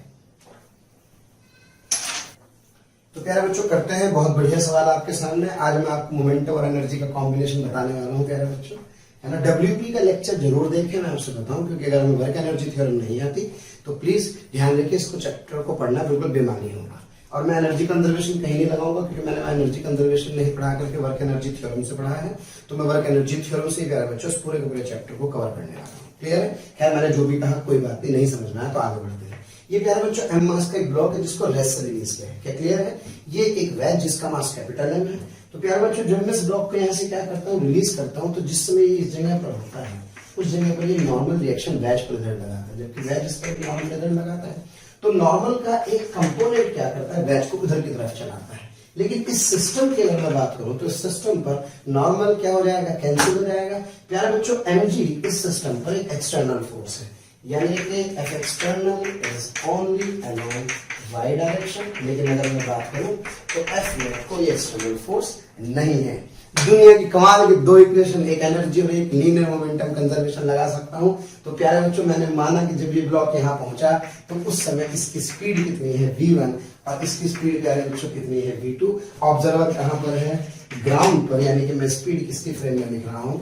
ग्राउंड के फ्रेम में लिख रहा हूँ। तो आइए प्यारे बच्चों शुरू करते हैं। सबसे पहले इसका मास है छोटा m, इसका मास है कैपिटल M। तो एक इक्वेशन प्यारे बच्चों सबसे पहले वर्क एनर्जी थ्योरम से, इससे वर्क एनर्जी थ्योरम से। तो वर्क एनर्जी थ्योरम ये कहती है that work done by gravity is equals to, normal का वर्क डन कितना है? 0, ग्रेविटी का वर्क डन बाय ग्रेविटी, क्योंकि प्यारे बच्चों नॉर्मल का वर्क डन कितना है? 0, फ्रिक्शन कहीं पर है नहीं, that is equals to k final minus initial. और ग्रेविटी mg कहां लग रहा है प्यारे बच्चों? mg लग रहा है डाउनवर्ड डायरेक्शन में। तो इसका डिस्प्लेसमेंट कितना होगा जब ये यहां पहुंचेगा? सर इसकी रेडियस कितनी है? This is a semi circular track. Okay प्यारे बच्चों, तो इसका मतलब इसका डिस्प्लेसमेंट एक्चुअल में r हो, तो mg इधर r इधर। ओके, तो वर्क डन कितना होगा? Sir plus mg r। के फाइनल में क्या लिख सकता हूँ प्यारे बच्चों? के फाइनल में लिख सकता हूँ एक बार काइनेटिक एनर्जी इसके पास होगी, एक बार काइनेटिक एनर्जी इसके पास होगी, यानी कि सर हाफ छोटा m into v1 square half capital M into v2 square and the initial kinetic energy was कितनी आ गई? 0। तो मेरे पास एक ही इक्वेशन आ गई। मैं आपको बता दूं आज से पहले कभी ऐसा नहीं हुआ था। क्यों? क्योंकि आप क्या पढ़ते थे? आप पढ़ते थे फिक्स बैच। तो फिक्स बैच में ये जो इसका एनजीएस था वो सीधे सीधे कहा जाता था, केवल और केवल इसी की एनर्जी में जाता था। लेकिन ध्यान रहे, अब एनर्जी कौन कौन खाएंगे? सर एनर्जी ये भी खाएगा और एनर्जी वैच भी खाएगा। तो प्यारे बच्चों mgr is equal to half mv1 square plus half mv2 square minus कितना हो गया? 0। तो मेरे पास एक इक्वेशन आ गई है यहाँ से, that half mgr is half m v1 square plus half m into v2 square। क्या ये बात क्लियर है? Yes sir. तो प्यारे बच्चों, अब मैं क्या करना चाहता हूँ, एक दूसरी इक्वेशन लिखता हूँ। तो ये इक्वेशन हम चूंकि पहले लिख ही चुके हैं। So work done by gravity is what? That is mgr, that is half m v1 square plus half m into v2 square minus 0। Clear है? यानी कि सर इसने जो ग्रेविटी ने वर्क डन किया, ये ग्रेविटी के वर्क डन ने इसकी तो काइनेटिक बढ़ाई, साथ में इसकी काइनेटिक एनर्जी भी बढ़ाई। क्या मेरी बात क्लियर है प्यारे बच्चों? और एक नॉर्मल भी है, नॉर्मल का वर्क डन कितना आ जाएगा? 0। तो मेरे पास एक इक्वेशन है, लेकिन अननोन कितने हैं? 2। मुझसे पूछ रहा है कि स्पीड ऑफ वेज निकालिए और स्पीड ऑफ क्या निकालिए? ब्लॉक। तो मुझे एक इक्वेशन और चाहिए। कहाँ है न्यूटन्स लॉस? कहीं नहीं है, किसी काम का नहीं है भैया। अब जरा देखो, उसका भाई आ गया नया। यस, क्योंकि सिस्टम का एक्स एक्सटर्नल क्या है? 0। एक्स डायरेक्शन में नेट फोर्स कितना है? 0। तो linear momentum can B conserve. तो पी इनिशियल इन एक्स बराबर पी फाइनल इन एक्स। मजा आ जाएगा। प्यारे बच्चों चलो बताओ, सिस्टम का ये भी रेस्ट पर था, ये भी रेस्ट पर था, यानी कि इनिशियल मोमेंटम कितना था? 0। अब फाइनली सर इसका कितना हुआ? सर इसका हुआ mv1। प्यारे बच्चों इधर तो प्लस लेंगे और प्लस को इधर ही जाना पड़ेगा, यानी कि मैं लिख सकता हूँ माइनस mv2। तो एक इक्वेशन आ गई, mv1 is equals to mv2। सब बच्चे जानते हैं प्यारे बच्चों कितनी इक्वेशन हो गई? सर मेरे पास हो गए 2 इक्वेशन। कितने अननोन है? 2। तो क्या दोनों को सॉल्व करके v1 v2 कैलकुलेट कर सकते हैं? Yes sir. आइए करते हैं एक सवाल। प्यारे बच्चों क्वेश्चन आपके सामने आपसे पूछा है फाइंड v1 एंड v2। ये v1 है, इस बॉल की जब ये यहां पहुंचेगी, और v2 किसकी है? वेज की। कब? At the instant when ball just loses the contact। Okay, जैसे इसको छोड़ेगी तो उस समय आपको क्या निकालना है? v1 v2 की वैल्यू कैलकुलेट करनी है। तो प्यारे बच्चों सबसे पहले वर्क एनर्जी थ्योरम। तुम भी कमाल करते हो। वर्क एनर्जी थ्योरम प्यारे बच्चों, ग्रेविटी का वर्क डन कितना होगा? That work done by gravity, normal का कितना है? 0। फ्रिक्शन प्यारे बच्चों है नहीं, is equals to k final minus k initial, that work done by gravity is equals to 2 g into 5 is equals to k final। इसने भी खाया, इसने भी खाया, यानी कि हाफ इंटू क्या प्यारे बच्चों? 2 इंटू क्या v1 का square? Yes sir, plus half into ये कितना है? 20 इंटू v2 का स्क्वायर। क्या क्लियर है? तो यहाँ से प्यारे बच्चों मेरे पास इसको सॉल्व कर सकते हैं आप। This is 100, that is how much number? That is 10, यानी कि v1 स्क्वायर प्लस 10 v2 का स्क्वायर। क्या मेरी बात क्लियर है? मेरे पास आगे प्यारे बच्चों एक इक्वेशन। दूसरी इक्वेशन ऑब्वियस है, चूंकि x में कोई फोर्स नहीं है, तो क्या linear momentum and conserve around the x direction. Yes sir. अब बताइए इनिशियली मोमेंटम कितना था सिस्टम का सर, 0 था, क्योंकि ये भी रेस्ट पर है और ये भी क्या है, रेस्ट पर। प्यारे बच्चों फाइनल 0 था तो 0 रहेगा, अगर इसके पास है तो इसका मतलब इसको उल्टी डायरेक्शन में लाना पड़ेगा ताकि नेट कितना हो जाए 0। तो प्यारे बच्चों ये प्लस हुआ और ये क्या हुआ माइनस, तो सर ये हो गया मेरे पास 2v1 प्लस, और ये उल्टा आ जाएगा यानी कि माइनस 20v2। तो क्या 2v1 बराबर 20v2, तो क्या v1 बराबर कितना है प्यारे बच्चों 10v2। यहाँ से v1 की वैल्यू उठा के यहाँ रख सकता हूँ, so that 100 is equals to yes, यानी कि सर 100 v2 का स्क्वायर, क्योंकि 10 v2 आ रहा है प्यारे बच्चों यहाँ से, प्लस 10 v2 का स्क्वायर, तो 100 इज इक्वल्स टू 110 v2 का स्क्वायर, ये छाछम हो गया। So that v2 is equals to under the root of 10/11 metre पर सेकेंड। क्लियर है? इसकी वैल्यू उठा करके प्यारे बच्चों यहाँ रखेंगे तो मेरे पास जो v1 है that v1 is 10 times 10/11 metre पर सेकेंड। क्या क्लियर है? आइए करते हैं अगला सवाल। प्यारे बच्चों फिर एक बहुत अच्छा सवाल आपके सामने, एक एम मास का ब्लॉक कितनी स्पीड से जा रहा है, v0 स्पीड से, ये वेज है जिसका मास कितना है m। ओके, ये रेस्ट पर है, ऑल सरफेसेस आर स्मूथ, ना तो यहाँ फ्रिक्शन है ना कहीं यहाँ पे फ्रिक्शन है, और ये हाइट कितनी है प्यारे बच्चों, hf को कैलकुलेट करनी है। तो आपसे पूछ रहा है find the maximum height reached by the block m। Okay, बिल्कुल दिमाग मत लगाना भाई, मैं बता रहा हूँ, टाइम मत खराब करो, है ना, मुझे सॉल्व करने दो, तुम तो आइडिया और आगे के सवालों में बढ़ जाओ प्यारे बच्चों। तो एक्चुअल में ऐसा क्या हो रहा है ध्यान से समझें, जब ये ऐसे जाएगा यहाँ तक तो कोई प्रॉब्लम नहीं, लेकिन जैसे ही प्यारे बच्चे यहाँ पे चलने लगेगा तो उस समय क्या ये इस पर एक नॉर्मल लगेगा। Yes sir. जब ये इस पर एक नॉर्मल लगाएगा तो क्या नॉर्मल का ये जो कंपोनेंट है क्या वैज को आगे बढ़ाएगा। Yes sir. तो वैज आगे चलने लगेगा, कहाँ चलने लगेगा, आगे प्यारे बच्चों। तो जब वैज आगे चलने लगेगा तो एक्चुअल में होगा क्या कि जब ये ब्लॉक यहाँ तक जा रहा है कोई प्रॉब्लम, लेकिन उसके बाद क्या होगा, जब ये ऐसे जाएगा तो ये वैज इसके साथ आगे बढ़ने लगेगा। क्या मेरी बात क्लियर है? क्योंकि जिस समय ये यहाँ होगा उस समय इसके पास स्पीड v2 होगी और वैज के पास भी स्पीड कितनी होगी, v2 होगी। और ये रुकना, क्योंकि h को क्या करना है, मैक्सिमम हाइट पूछ रहा है, तो इसका मतलब इसकी y में वेलोसिटी क्या हो जाएगी 0। लेकिन ये वैज के रेस्पेक्ट होगी, ग्राउंड के रेस्पेक्ट में नहीं होगी। ग्राउंड के रेस्पेक्ट में तो यहाँ तक तो कोई दिक्कत नहीं, यहाँ के बाद ये ऐसे चलने लगेगा। क्या मेरी बात क्लियर है? तो जिस समय इसकी स्पीड इस वैज की स्पीड के बराबर होगी, आप ये समझ जाइए उस समय कहां होगा, मैक्सिमम हाइट पर होगा। क्या मेरी बात क्लियर है? तो इसका मतलब एक इंपॉर्टेंट पॉइंट आप किसी अंदर लिख सकते हैं, क्या, when h is equals to h max at this instant, that velocity of the block is equals to velocity of the wedge।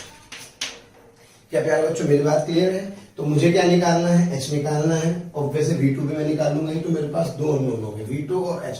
तो कितने इक्वेशन, दो, एक एनर्जी यानी कि वर्क एनर्जी थ्योरम, और दूसरा प्यारे बच्चों दूसरा है conservation of linear momentum x direction में, क्योंकि प्यारे बच्चों एक्सटर्नल फोर्स x में क्या है 0, क्योंकि y में क्या लग रहा है mg लग रहा है। क्या मेरी बात क्लियर है? तो आइए शुरू करते हैं। तो प्यारे बच्चों इसका मतलब यहाँ से शुरू करते हैं, सबसे पहले principle of conservation of linear momentum से। सर इसका होगा mv0, वैज का कितना है प्यारे बच्चों 0। जब ये यहाँ पहुंचेगा तो इसके पास भी वेलोसिटी इधर, इसके पास भी वेलोसिटी इधर, तो mv2 प्लस कैपिटल mv2। तो हम लोग क्या करते हैं प्यारे बच्चों, हम कभी कभी इसको तो देखते हैं लेकिन इस वाले मूवमेंट को भूल जाते हैं, तो बहुत इंपॉर्टेंट पॉइंट है। अच्छा सर इसलिए सवाल गलत होता था, और क्या नहीं भाई, mv2 प्लस कैपिटल mv2। प्यारे बच्चों पहले इक्वेशन आ गई। अब लगाते हैं दूसरी इक्वेशन प्यारे बच्चों वर्क एनर्जी थ्योरम की।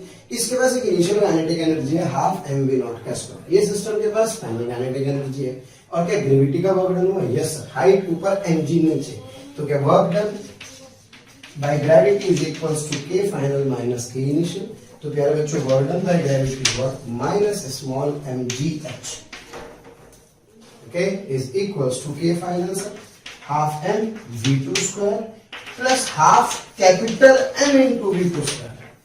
क्या मेरी बात क्लियर है? काम आ रहा है ना ये वाला पॉइंट? Yes sir. और क्या प्यारे बच्चों माइनस इनिशियल काइनेटिक एनर्जी कितनी थी सर, इनिशियल काइनेटिक एनर्जी थी हाफ mv0 का स्क्वायर। तो मुझे नहीं लगता कि कोई प्रॉब्लम है, यहाँ मेरे पास प्यारे बच्चों दो नोन है, एक h और एक v2, इक्वेशन भी कितनी है दो। शायद मुझे लगता है कि on solving I get the answer.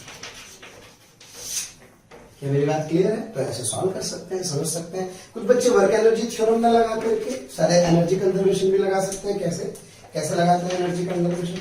जब फ्रिक्शन क्या होता है एब्सेंट, एनर्जी क्या रहती है कंजर्व। तो बताओ इसके पास कितनी काइनेटिक एनर्जी थी सर? हाफ mv0 स्क्वायर थी। ये किसने खाई सर? ग्रेविटी ने खाई प्लस इन दोनों ने खाई, यानी कि कहाँ गई? mgh में गई, हाफ mv2 स्क्वायर में गई plus half capital M into v2 square में गई। तो इसका मतलब इसकी जो काइनेटिक एनर्जी थी वो इसकी पोटेंशियल एनर्जी में प्लस इन दोनों के काइनेटिक एनर्जी में चली गई। अगर आप इन दोनों इक्वेशन को प्यारे बच्चों देखेंगे तो घूम फिर करके बात एक ही आ जाएगी। क्या क्लियर है? आइए बढ़ते हैं, अगला क्वेश्चन करते हैं। प्यारे बच्चों ये तो मास्टर सवाल है, बम्पर सवाल है। देखते हैं क्या कहना चाह रहा है। समझ लो भैया, थोड़ा सा पसीना आने वाला है, ध्यान झाग आ जाएगा, लेकिन चलो कोशिश करते हैं। इसका मास कितना प्यारे बच्चों? m। किसका? छोटे वाली बॉडी का। बड़े वाली बॉडी का कितना है? इस बार क्वेश्चन में लिखा है h is less than h max। h max actual में जो हमने प्रीवियस वाला क्वेश्चन किया तो उसमें आपने देखा था कि h max क्या होता है। h max एक्चुअल में अगर ये h max होता तो यहाँ पे सर ने कहा था कि यहाँ by कितना हो जाता है 0 और यहाँ v2 होता है। इसका मतलब h max में जहाँ पे by कितना हो 0। लेकिन इस बार जो वेज है प्यारे बच्चों यहीं पे समाप्त हो गया। तो यहाँ जब ये पहुंचेगा तो यहाँ पहुंचते समय जब ये इस लेवल पर होगा तो सब जानते हैं इधर इसकी v2 होगी, तो क्या वेज की भी v2 होगी? Yes sir. लेकिन इस बार by 0 नहीं होगा, यानी कि हाईएस्ट पॉइंट पर दिस ब्लॉक हैज by। क्या मेरी बात क्लियर है? और अगर ऐसा है तो इस सिचुएशन में आप जो एनर्जी की इक्वेशन लिख रहे हैं तो उसमें इस बार क्या आ जाएगा? vy भी आ जाएगा। तो मुझसे क्या पूछ रहे हैं? मुझसे पूछ रहे हैं find the speed of the veg when the block is at the highest point of the wedge। यानी कि वेज के हाईएस्ट पॉइंट पर हो तो उस समय v2 क्या कीजिए कैलकुलेट। तो मैथमेटिकल तो मैं सॉल्व कर ही दूंगा, लेकिन आपको उसकी फिजिक्स की फील दिलाता हूँ प्यारे बच्चों। अब जरा सोचो उस पे v2 है by है, तो क्या इसकी स्पीड इधर होगी तो ये छू करके क्या बनाएगा? प्रोजेक्टाइल। क्लियर है? और मजा क्या है? इसकी v2 है, वेज की भी v2 है, तो जो वेज होगा ना, हम भी पीछे हैं तुम्हारे, ना होले होले चलो ना पीछे चलो। क्यों? क्योंकि इसकी स्पीड v2 है प्यारे बच्चों, इसकी स्पीड है v2, यानी कि जो लैंडिंग होगी किसकी वो जस्ट यहाँ पर होने वाली होगी, यानी कि it will make a projectile. Yes sir. तो क्या है प्यारे बच्चों? अब इसकी ये एक मैक्सिमम हाइट होगी। Yes sir. और क्या प्यारे बच्चों? ये इसकी रेंज होगी। ध्यान रहे यहाँ पे कोई फ्रिक्शन नहीं होना चाहिए। तो अब मुझे क्वेश्चन देखते हैं फटाफट से, क्या क्या पूछा सब समझ में आएगा। Find speed of the veg at the instant when block is the highest point. जिस समय ब्लॉक हाईएस्ट पॉइंट पर है वेज के लिए यहाँ पर, तो उस समय find the speed of the veg when block is the highest point of ways. माफी चाहूंगा, सही लिखा है, वेज के हाईएस्ट पॉइंट पर हो। तो प्यारे बच्चों v2 निकालना है, v2 के साथ फिर क्या? Also find h max during the subsequent motion. तो जो सब्सिक्वेंट मोशन में ये h max नहीं होगी बल्कि ये h max प्लस h होगा। Are you getting my point? Yes. तो मुझे एक्चुअल में ये वैल्यू क्या करनी है? कैलकुलेट करनी होगी। तो प्यारे बच्चों सबसे पहले by v2 आ जाए तो मजा आ जाए। क्यों? क्योंकि जो रेंज होती है वो क्या होती है सर? रेंज होती है 2ux uy जी, ये तो रेंज हो गई। ux यहाँ पे क्या है? v2, vy by g से रेंज आ गई। अब मुझसे कह रहा है मैक्सिमम हाइट निकालो, so that maximum height is equals to प्यारे बच्चों vy स्क्वायर, तो मैक्सिमम हाइट देगा यानी कि vy स्क्वायर बाई 2g। और इसमें क्या जोड़ देंगे? इसमें h जोड़ देंगे तो मेरे पास हाइट आ जाएगी। ये वाली वैल्यू बहुत नेग्लेक्सिबल है क्वेश्चन के अंदर, याद रखें। तो मेरे पास h max आ गया और मेरे पास रेंज आ गई। तो अल्टीमेटली मुझे vy और v2 तो निकालना ही होगा, और वैसे मुझसे v2 पूछ रहा है। तो आइए लिखते हैं प्यारे बच्चों सबसे पहले x external in x is equals to 0, यानी कि momentum can be conserved along the direction of x, so that mv0 is equals to केवल x में, किसमें? केवल x में। तो क्या प्यारे बच्चों ये होगा sir capital mv2 plus small mv। This is the equation number 1। mv0 initial momentum था, इसके पास mv2, इसके पास mv2 से एक इक्वेशन यहाँ आ जाएगी। दूसरी इक्वेशन एनर्जी की, वर्क एनर्जी थ्योरम। जरा ध्यान से समझो प्यारे बच्चों कैसे लिखनी है। सबसे पहले ग्रेविटी का वर्क डन, नॉर्मल का वर्क डन कितना है? Work done by normal plus work done by gravity is equals to k final minus k initial. मैं सिस्टम के लिए वर्क एनर्जी थ्योरम लिख रहा हूं प्यारे बच्चों। तो फाइनल काइनेटिक एनर्जी और इनिशियल काइनेटिक एनर्जी बॉडीज के लिखेंगे। तो सबसे पहले बात करते हैं इनिशियल काइनेटिक एनर्जी की। So that initial kinetic energy is half mv0 का स्क्वायर, केवल इसके पास। ओके, जब मैं फाइनल काइनेटिक एनर्जी लिखूंगा तो final kinetic energy half capital m into v2 square. भाई बैच का मास है और स्पीड कितनी होगी v2, प्लस ध्यान से सुनिएगा ये वाली टर्म हाफ स्मॉल एम।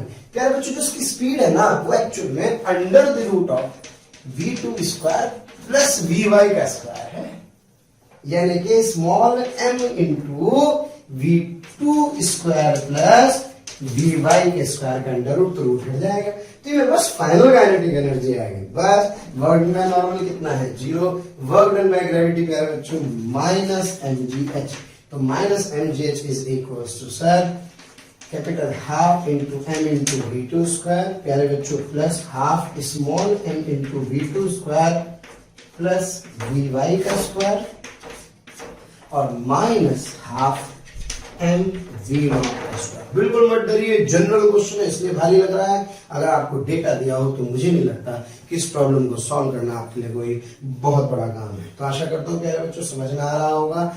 मजा लीजिए, जैसे ये इसके साथ चलता है तो उस समय दोनों कैसे चलते हैं, इस डायरेक्शन में सेम वेलोसिटी से क्या करते हैं, मूव करते हैं। एनर्जी लीजिए principle of conservation of linear momentum की और वर्क एनर्जी थ्योरम की। तो मैंने आपसे कहता था कि मोमेंटम कमाल करेगा, तो ये मोमेंटम कमाल कर रहा है। अब जाकर के आपको लग रहा हो कि जो पिछले लेक्चर्स मैंने पढ़े अब वो कैसे आपस में कनेक्ट हो रहे हैं। आइए बढ़ते हैं, करते हैं अगला सवाल। हसरतें दिल में दबाने से क्या होगा, सिर्फ एक बार होठ हिलाकर तो देखो, और सिमट आएगा आसमां आगोश में तुम्हारे, चाहत की बाहें फैलाकर तो देखो, और निगाहों से निगाहें मिलाकर तो देखो, नए लोगों से रिश्ता बनाकर तो देखो। हालांकि प्यारे बच्चों अब हम आप नए नहीं हैं, बहुत दिनों से आपका हमारा कांटेक्ट हो चुका है। मेरा आपसे यही कहना है कि प्लीज़ सब्सक्राइब करें और जो हमारा बेल आइकन है प्यारे बच्चों उसको हिट करें, क्योंकि कहीं ना कहीं जो रिक्वेस्ट आप लोगों के हमें मिलती हैं कमेंट्स के माध्यम से, उसमें हम ये चाहते हैं कि जो भी आपकी रिक्वेस्ट आ रही है उनको अपडेट करें। जो टॉपिक आपके छूट गए हैं वो टॉपिक आपको कहीं ना कहीं जरूर दें, तो वो टॉपिक आपको प्रोवाइड करने के लिए आपको इन्फॉर्मेशन कैसे कहीं ना कहीं मिले, तो आपको किसी से पूछने की जरूरत नहीं है, just to subscribe the channel. Okay, subscribe करें और बेल आइकन को हिट करें। Thank you. आइए प्यारे बच्चों देखते हैं। वैसे तो सारे सवाल ही बढ़िया है लेकिन ये ज्यादा अच्छा सवाल है, क्योंकि क्या होता है छोटे छोटे कंसेप्ट मिलकर के प्यारे बच्चों में आइडिया देता हूं, हमें पता लगता है कि हम कहाँ स्टक कर रहे हैं। Are you getting my point? एक छोटी सी कहानी है कि छोटा सा बच्चा पार्क में खेल रहा होता है, अब उसका क्या हो जाता है, सिक्का खो जाता है।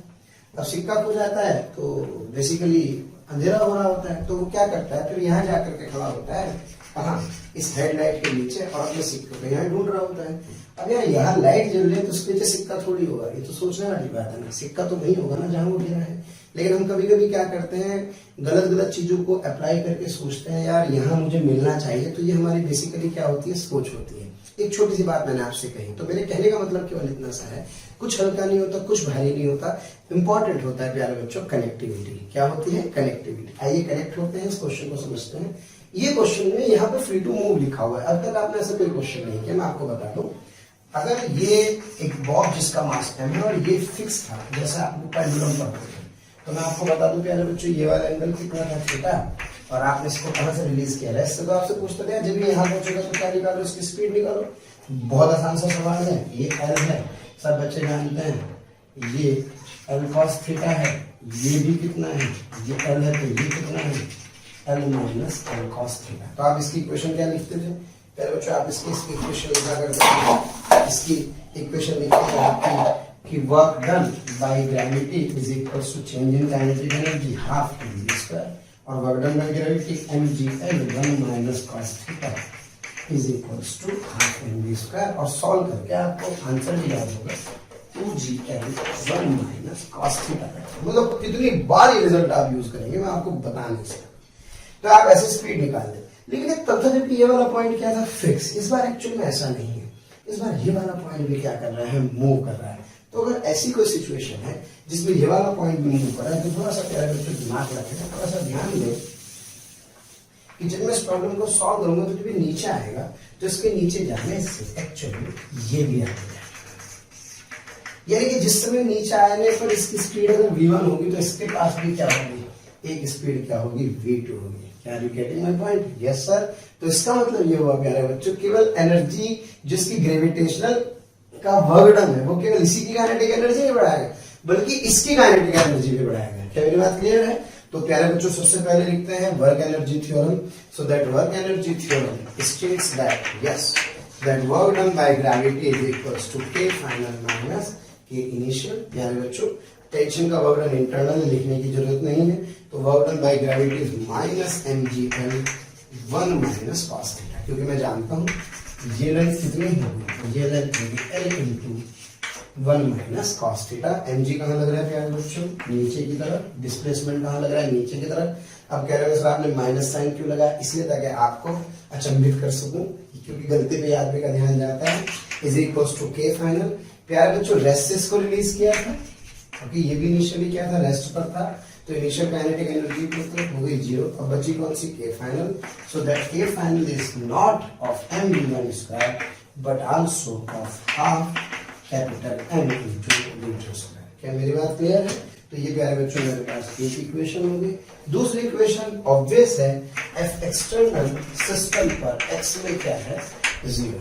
प्यारे बच्चों टेंशन क्या है, इंटरनल कैंसिल हो गए, नॉर्मल का कोई वर्कडन होगा नहीं। अब बचा क्या, जो मेरे पास mg है वो कहाँ लग रहा है, y में, तो x में कोई फोर्स नहीं है। जब x में कोई फोर्स नहीं है तो मेरा दोस्त क्या कहता है, P इनिशियल इन x बराबर P फाइनल इन x। प्यारे बच्चों 0 0, तो इनिशियल मोमेंटम कितना था, 0, तो दैट 0 इज इक्वल टू, इस बार ये इधर नेगेटिव यानी कि माइनस mv1, और ये इस बार इधर आ जाएगा प्यारे बच्चों तो प्लस m इंटू v2, यानी कि mv1 is equal to capital M into v2। चूंकि आइडेंटिकल मासेस है, m1 इज इक्वल टू क्या आ रहा है, m2, तो प्यारे बच्चों यहाँ से v1 किसके बराबर आ गया, v2 के, इसको v कहूँ तो जब तो सोचो कितना आसान सी इक्वेशन हो गई, यानी कि sir mgl 1 minus cos theta is half mv square, और क्या इसका डायरेक्ट डबल कर दूं, yes sir, so this is mv square, so that result v comes out to be under root of gl 1 minus cos theta. तो प्यारे बच्चों result में 2 नहीं आएगा, क्या नहीं आएगा, 2 नहीं आएगा। अगर ये फिक्स होगा तो 2 आएगा, और अगर ये फिक्स नहीं होगा तो इस रिजल्ट में 2 नहीं आएगा। क्या क्लियर है? आइए बढ़ते हैं आगे। प्यारे बच्चों ये वो क्वेश्चन है, कौन सा क्वेश्चन है, ये वो क्वेश्चन है जो सबसे ज्यादा परेशान करता है और जिसमें गलत देने की संभावना सबसे ज्यादा रहती है। लेकिन आज मेरा विश्वास नहीं करेंगे, आज मैं बार बार हालांकि यही बात कहता हूँ, आपको विश्वास करना पड़ेगा, आज के बाद ये सवाल गलत नहीं होगा, ठीक है?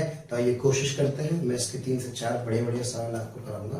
पेशेंस रखेंगे थोड़ा सा, पहले दूसरे क्वेश्चन में हो सकता है आपको कुछ भी समझ में ना आए, लेकिन जब आप उन क्वेश्चंस को थोड़ा सा ढंग से समझ जाएंगे तो फिर मुझे नहीं लगता कि कहीं पर प्रॉब्लम आने वाली है ना। तो आइए प्यारे बच्चों ध्यान देते हैं, ये मैन, ये ट्रॉली का मास स्मॉल है, ये मैन क्या कर रहे हैं, यहाँ से ऑब्वियस कूदने की तैयारी कर रहे हैं, अरे भैया, और ट्रॉली क्या है प्यारे बच्चों, अभी ट्रॉली रेस्ट पर है। तो जब ये मैन यहाँ से कूद रहा है तो ये अकॉर्डिंग टू क्वेश्चन किस when man jumps with you, okay, you से जंप कर रहा है इस डायरेक्शन में, ये गिवन है, जो गिवन होता है उसका साइन हमें पता होता है, जो अननोन होता है उसका साइन हम ऑटोमेटिकली निकाल देते हैं। तो आपसे पूछ रहा है फाइंड स्पीड ऑफ ट्रॉली, यानी कि उसका मतलब जरा सोचो, प्यारे बच्चों इनिशियल मोमेंटम कितना है, 0। जैसे मैन इधर मोमेंटम गेन करेगा तो मोमेंटम को 0 करने के लिए ट्रॉली को इधर जाना पड़ेगा, क्योंकि अल्टीमेटली नेट मोमेंटम को क्या करना है, 0 करना है। तो ट्रॉली पीछे हटेगी, मुझे पता है पीछे हटेगी, लेकिन मैं अभी मुझे पता ही नहीं कहाँ जाएगी, मैं मान लेता हूँ कि इसकी कोई पर्टिकुलर वेलोसिटी होगी, क्लियर है? तो आपको क्वेश्चन में ध्यान से ये पढ़ना होता है कि जो गिवन वेलोसिटी होती है, ये गिवन वेलोसिटी एक्चुअल में क्या होती है। कभी कभी यहाँ देखो स्टेटमेंट ध्यान से समझो, when man jumps with u with respect to ground, यानी कि यू किसके रिस्पेक्ट में, विद रिस्पेक्ट टू ग्राउंड के respect, u with respect to trolley, यानी कि ये जो यू है वो किसके रिस्पेक्ट में है, ट्रॉली के। लेकिन प्यारे बच्चों ट्रॉली की यहाँ पे 2 स्टेट है, देखना जरा कौन कौन से स्टेट है। एक तो वो स्टेट है जब ट्रॉली कूदने से पहले रेस्ट पर होगी, और एक वो स्टेट है जो मैन के कूदने के बाद ट्रॉली वीटी से जा रही होगी। तो ये स्पीड ऑफ ट्रॉली वो है जो कूदने के बाद है, और ये स्पीड ऑफ ट्रॉली वो है जो कूदने से पहले थी। तो इसलिए जो आपको यू गिवन है ना, ये यू जो कि ट्रॉली के रेस्पेक्ट में है, किसके रेस्पेक्ट में, ट्रॉली के, तो आपको ये मेंशन होगा कि यार जस्ट बिफोर द जंप है, क्योंकि ट्रॉली की जो स्टेट है वो 2 स्टेट है, जंप करने से पहले और जंप करने के बाद, ये जस्ट आफ्टर द जंपिंग है। क्या मेरी बात क्लियर है? तो मुझे ये मेंशन करना होगा कि ये यू कौन से वाला है, कि उस समय जब ट्रॉली रेस्ट पर थी या उस समय जब ट्रॉली किससे चल रही होगी, वीटी से। सर सच बताऊं कुछ समझ में नहीं आ रहा, कोई बात नहीं बेटे, आएगा भी नहीं, लेकिन आइए मेहनत करते हैं। मंजिल उन्हीं को मिलती है जिनके सपनों में जान होती है, पंखों से कुछ नहीं हौसलों से उड़ान होती है। मेरा विश्वास कीजिए, मेरा वादा है आपसे, अगर आपने मेरी बात आज ध्यान से सुन ली तो मुझे नहीं लगता कि कोई प्रॉब्लम आपकी इसके ऊपर आज के बाद अटक पाएगी। आइए शुरू तो करें। तो मैंने कहा प्यारे बच्चों, ये सबसे पहले पार्ट 1 करते हैं, फिर मैं आपको इसमें 2-3 क्वेश्चन और अच्छे से कराऊंगा, टेंशन मत लो। हाँ जी, तो सबसे पहले करते हैं प्यारे बच्चों पार्ट 1। पार्ट 1 में ये कौन, सर ये ट्रॉली, ये कौन, ये मैन। ये कहानी है कूदने से पहले की, और सर कूदने के बाद ये कितने से कूद रहा है, यू से, और मैंने माना कि ट्रॉली आगे जा रही है कितने स्पीड से, वीटी स्पीड से। इसका मास कितना है, स्मॉल एम, इसका मास है प्यारे बच्चों capital M. Linear momentum conservation का एक बहुत ही प्यारा सा एग्जांपल, ओके। और ये क्या है सर, ये है वेलोसिटी ऑफ मैन, ओके। तो चलो शुरू करते हैं प्यारे बच्चों। सबसे पहले इनिशियल मोमेंटम कितना था सिस्टम का, 0, क्योंकि ये भी रेस्ट पर था और ये भी क्या है, रेस्ट पर। What is the final momentum of the system, sir ये है m into u, यानी कि sir mass of the man, velocity of the man, mass of the trolley and velocity of the trolley. क्या clear है? Yes, system पर external force क्या है प्यारे बच्चों, 0। जब सिस्टम पर एक्सटर्नल फोर्स 0 है तो क्या linear momentum of the system is conserved. अब बताइए इनिशियल मोमेंटम कितना है, sir 0। Final momentum mn plus m3। प्यारे बच्चों जिसका कोई नहीं होता, इसका मतलब गॉड, मतलब विद रिस्पेक्ट टू ग्राउंड होता है, क्योंकि ऑब्जर्वर ग्राउंड पर ही खड़ा है। अब मुझे यार ये जो वेलोसिटी है वो किसके रिस्पेक्ट में गिवन है, sir with respect to ground given है। इधर मतलब प्लस, तो 0 is equal to m into u, clear. Plus u sign के साथ रखेंगे, प्लस कैपिटल M, सॉरी माफी चाहूंगा प्यारे बच्चों, इसका मास कैपिटल M है और ये मेरे पास क्या है, दिस इज स्मॉल m, और ट्रॉली की वेलोसिटी क्या होगी, vt, क्लियर है। तो यहाँ से क्या mvt vector is equals to m into u, तो जो vt होगा क्या वो mu अपॉन m होगा।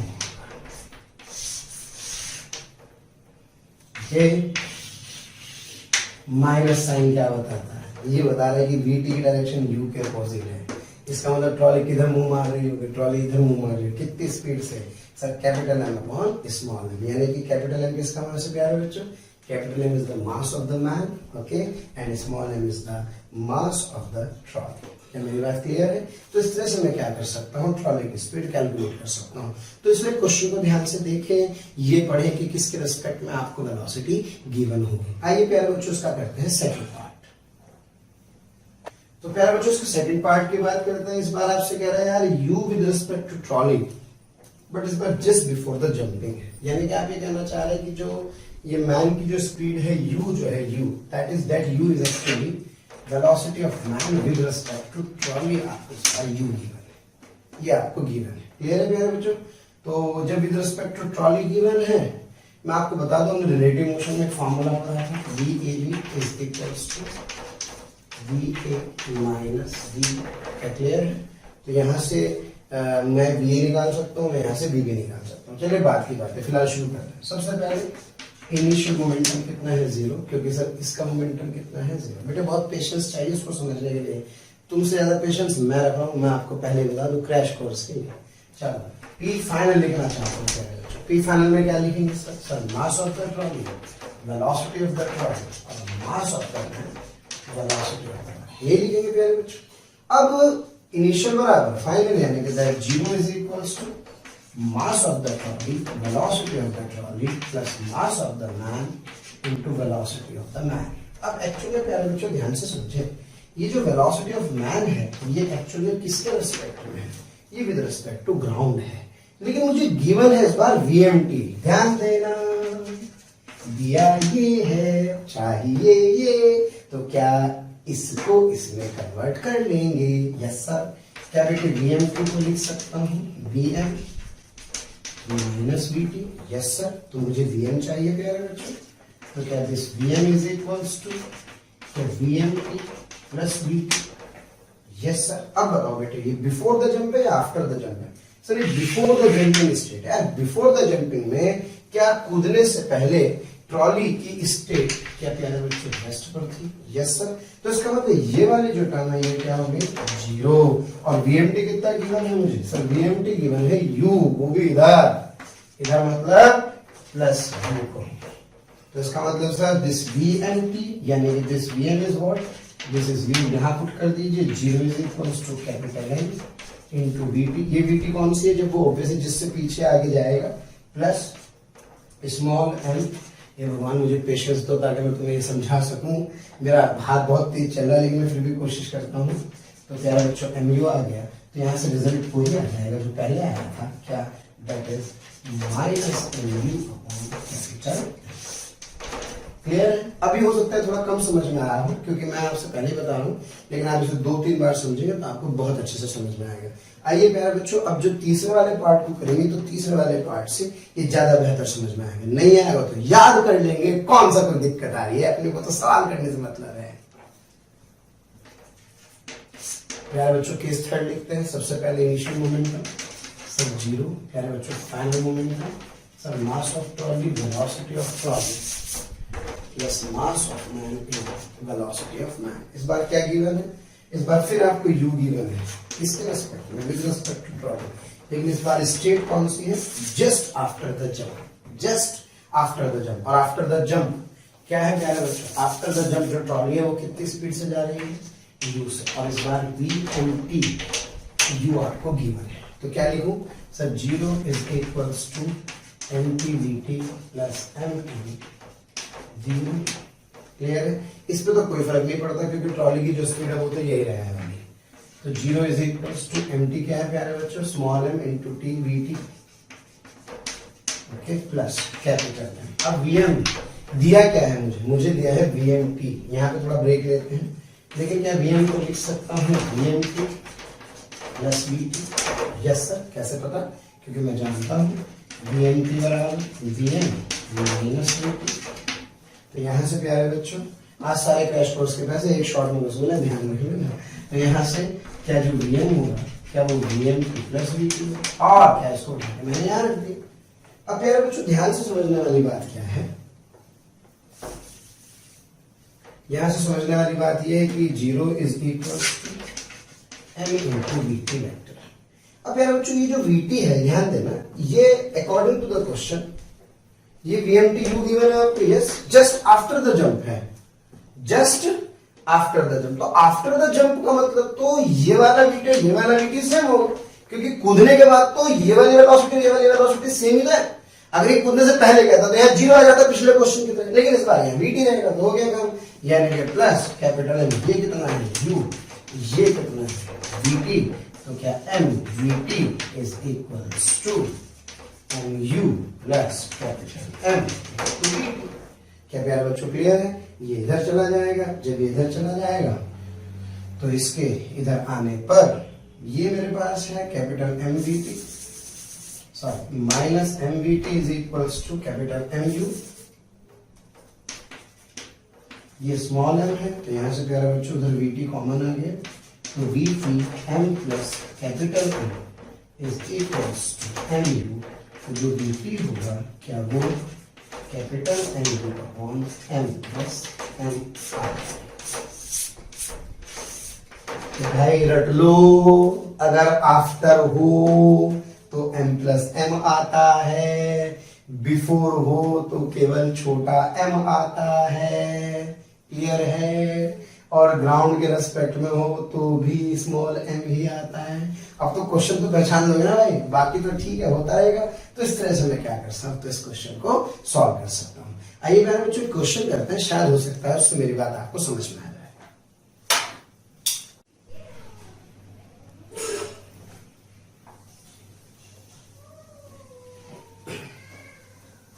चलिए शोर ना करो बाबू प्लीज। तो प्यारे बच्चों 3 रिजल्ट मेरे पास हैं। अब आपको क्वेश्चन को ध्यान से पढ़ना है। इसमें मेरे ख्याल से काम आपका चल जाना चाहिए। तो ये है मेरे पास minus MU upon M। Okay ये तब है जबकि मैन जंप करता है with speed U with respect to ground से। ये वाला तब है जब ये विद रिस्पेक्ट टू ट्रॉली है लेकिन ये है जस्ट बिफोर द जंपिंग। और बिफोर द जंप में ट्रॉली क्या है रेस्ट पर है। क्लियर है। और तीसरा case Vt is equal to mu upon m total आ जाएगा। ये तब है प्यारे बच्चों जबकि ये मैन यहाँ पर ये u रिलेटिव से कूद रहा है, किसके रिस्पेक्ट में, with respect to trolley just after the jumping. आइए इसके ऊपर करते हैं 2 सवाल।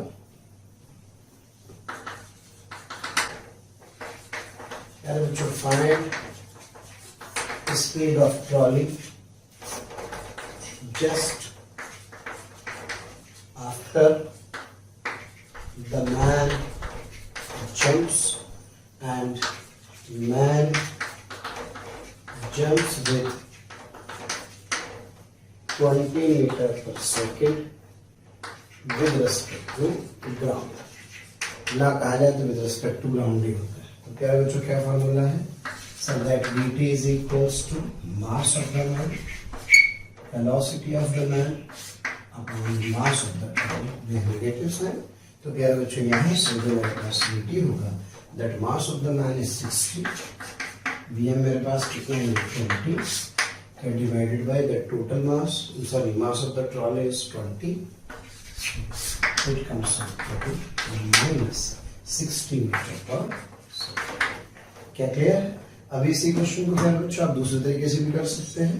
अच्छा मैं आपको छोटी सी बात बता दूं, जो गन वाले जो क्वेश्चन होते हैं है ना, मान लीजिए मास ऑफ द गन है m और प्यारे बच्चों बुलेट की स्पीड कितनी है m और ये बैरल से कितनी स्पीड से निकलती है u और गन कितनी स्पीड से हटती है पीछे भी, तो इसमें भी कितने केस मिलते हैं, 3 केस मिलते हैं। ओके, तो पहला केस तक जब u with respect to ground है तो इसका मतलब that velocity of gun is what sir, mass of the bullet, velocity of the bullet upon mass of the gun, negative से। दूसरा वेलोसिटी ऑफ गन, जब ये आपसे बोले कि ये है with respect to gun before the fire, okay, तो Vg सेम आ जाएगा minus mv u by mg। और तीसरा प्यारे बच्चों अगर आपसे बोले Vg का कौन सा इस तीसरे वाला, u is the velocity u is with respect to gun just after firing, just after firing। और कमाल की बात जानते हैं आप, इसी को क्या बोलते हैं, इसी को बोलते हैं मजल velocity. What is it called, मजल वेलोसिटी। तो मजल वेलोसिटी कौन सी वेलोसिटी होती है, मजल वेलोसिटी का मतलब होता है velocity of the bullet with respect to gun after the firing।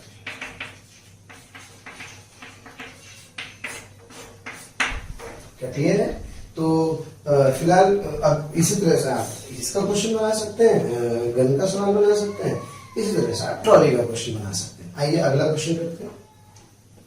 तो प्यारे बच्चों इसी क्वेश्चन में मैन जंप्स विद 20 मीटर पर second with respect to trolley or just before jump। क्या वर्ड यूज किया, before the jump. Before the jump trolley की state क्या है, ट्रॉली की स्टेट रेस्ट पर है, तो सर फिर इसका answer velocity of trolley is minus u upon m। ये क्या कह रहे हैं बच्चों, बॉय या मैन, ये जिसकी वेलोसिटी और ये ट्रॉली का मास, तो it comes out to be sir 60 into 20 plus का minus 20, it comes out 60। Clear? Next question. यहाँ इस क्वेश्चन में मैं जंप्स विद 20 मीटर पर second with respect to trolley और जस्ट आफ्टर जंपिंग।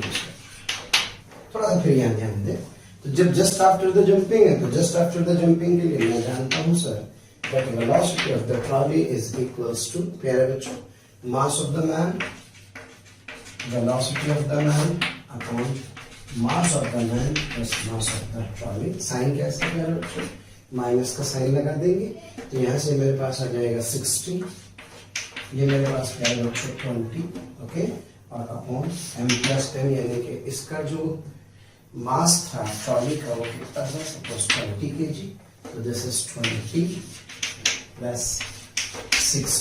क्लियर है? तो यानी कि this comes out to be 60 into 20/80 छमछम हो गया, ये 4 हो गया प्यारे बच्चों, तो यह -15 मीटर पर सेकेंड। तो मुझे लगता है मैंने आप लोगों को मजल वेलोसिटी वाला क्वेश्चन करा दिया प्यारे बच्चों, और मजल वेलोसिटी के साथ साथ मैंने आपके इसमें तीनों के केस कवर करा दिए। बस आप तो ईश्वर से प्रार्थना करो कि ट्रॉली क्या रहे, रेस्ट पर। सब ट्रॉली अगर चल रही होगी तो क्या होगा, आइए क्वेश्चन उसके ऊपर भी कराता हूँ।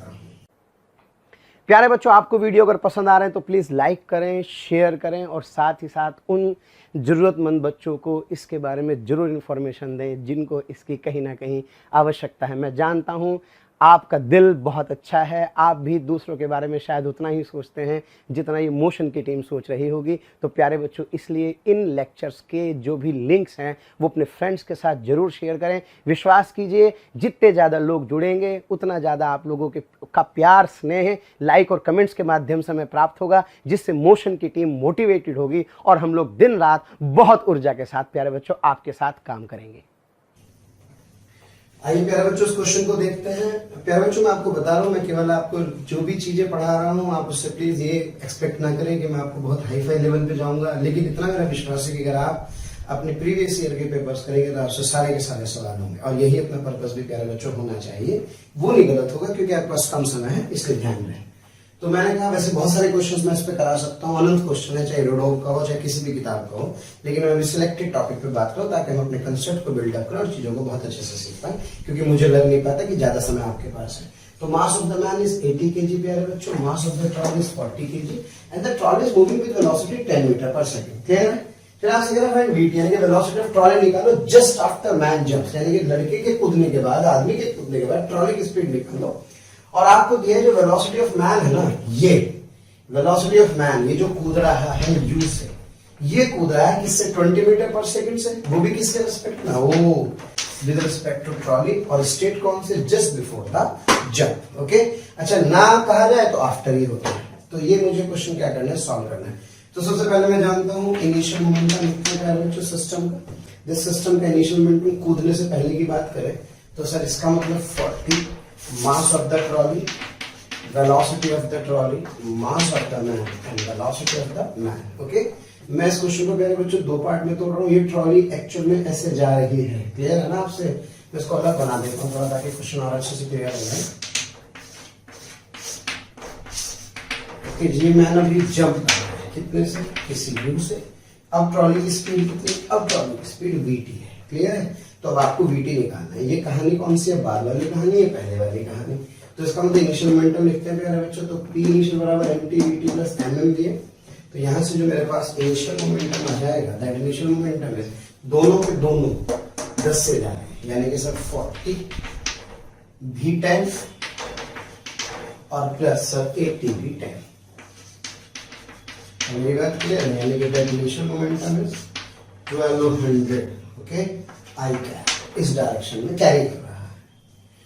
सिस्टम पे कोई एक्सटर्नल फोर्स नहीं है तो फाइनल मोमेंटम भी कंजर्व रहेगा। पहले लिखते हैं फाइनल मोमेंटम प्यारे बच्चों, mass of trolley, velocity of trolley, mass of man और velocity of the man. Clear? Mass of the trolley मुझे पता है 40 kg है प्यारे बच्चों। ट्रॉली की वेलोसिटी आप मान लीजिए, पीछे जाने इतना नेगेटिव आ जाएगा, मान लीजिए। मास of the man, sir mass of the man is 80 kg। अब मुझे चाहिए वीएम दे दो रखा है, वेलोसिटी ऑफ मैन कितनी, सर यू, लेकिन एक्चुअल में यू जो आपको गिवन है ना, ये किसके रिस्पेक्ट में है, ये विद रिस्पेक्ट टू ट्रॉली है। तो इसको थोड़ा सिंप्लीफाई करते हैं। सबसे पहले प्यारे बच्चों वीएमटी को लिखता हूँ, वीएम माइनस वीटी। यहाँ से जो वीएम है that VM is equals to VMT. थोड़ा सा बेटे पेशेंस रखो, कमजोर दिल वालों के मतलब का काम नहीं है, इसलिए चीजों को छोड़िए मत, दिल को बड़ा बनाएंगे। वीएमटी प्लस वीटी, क्योंकि जब आप क्वेश्चन करेंगे ना 4 लोगों और आपका कॉन्फिडेंस आएगा तो आप देखना वीएमटी प्लस वीटी। तो प्यारे बच्चों वीएमटी कितना है, सर वीएमटी मुझे गिवन है 20, यस। अब ये वीटी देखना है, ये बिफोर है या आफ्टर वाला है, सर क्वेश्चन में ये है बिफोर वाला। हाँ, बिफोर क्या स्टेट थी, कूदने से 10 से जा रहा था, यानी कि यहाँ लिख दीजिए प्लस 10। तो सर वीएम कितना है, वीएम आ गया है 30, मजा आ गया। P initial is equals to P final, so that 1200, so this 1200 is equals to क्या प्यारे बच्चों 40 VT प्लस 80 इंटू 30, क्या प्यारे बच्चों ये मेरे पास आ जाएगा 1200, ये मेरे पास आ गया 8 3 2400 यानी कि minus 1200 is equals to 40 VT, so that VT is equals to minus 30 metre पर सेकेंड। क्या क्लियर है? Yes sir. तो फाइनली जो ट्रॉली होगी वो -30 मीटर पर सेकेंड से जाएगी। इसका मतलब किधर जाएगी? इसका मतलब इस डायरेक्शन में मूव करेगी। क्लियर है? अब जरा सोचो इसी क्वेश्चन में जस्ट आफ्टर होता है। क्या होता? Just after. कुछ नहीं करना, सारे समीकरण जो कि तू बस यहाँ VT की जगह क्या कर दीजिए, क्या प्यारे बच्चों आफ्टर कर दीजिए। Yes sir. अब आफ्टर तो स्पीड खुद इसकी VT ही तो है, तो VT है तो इसका मतलब यहाँ पे क्या रख दीजिए सर, यहाँ पे प्लस VT रख दीजिए। तो क्या इस सिचुएशन में प्यारे बच्चों जो VM आएगा क्या वो 20 प्लस VT आ जाएगा? Yes sir. तो यहाँ इस क्वेश्चन में 30 की जगह क्या 20 प्लस VT रख दूंगा। तो प्यारे बच्चों ये मेरे पास आ जाएगा सॉल्व करके, ये वाला आ जाएगा 1600 यानी कि -400, तो ये आ जाएगा। ओके, और प्यारे बच्चों इधर आ जाएगा 40 प्लस 20 120 VT। क्लियर? यहाँ से मेरे पास जो VT होगा that answer would be changed and it comes out to be 20/6 minus 10/3 metre पर सेकेंड। तो प्यारे बच्चों इसका जो आंसर होगा वो आ जाएगा -10/3 मीटर पर सेकेंड। और ध्यान में जब भी कभी कहा जाए विद रिस्पेक्ट टू ट्रॉली तो इसका मतलब अंडरस्टूड है, जस्ट आफ्टर की ही बात कर रहा है। यानी कि यहाँ पे VT आएगा, यानी कि इस वाली इक्वेशन में एक VT आएगा, एक 20 प्लस VT वेक्टर आएगा। क्लियर है?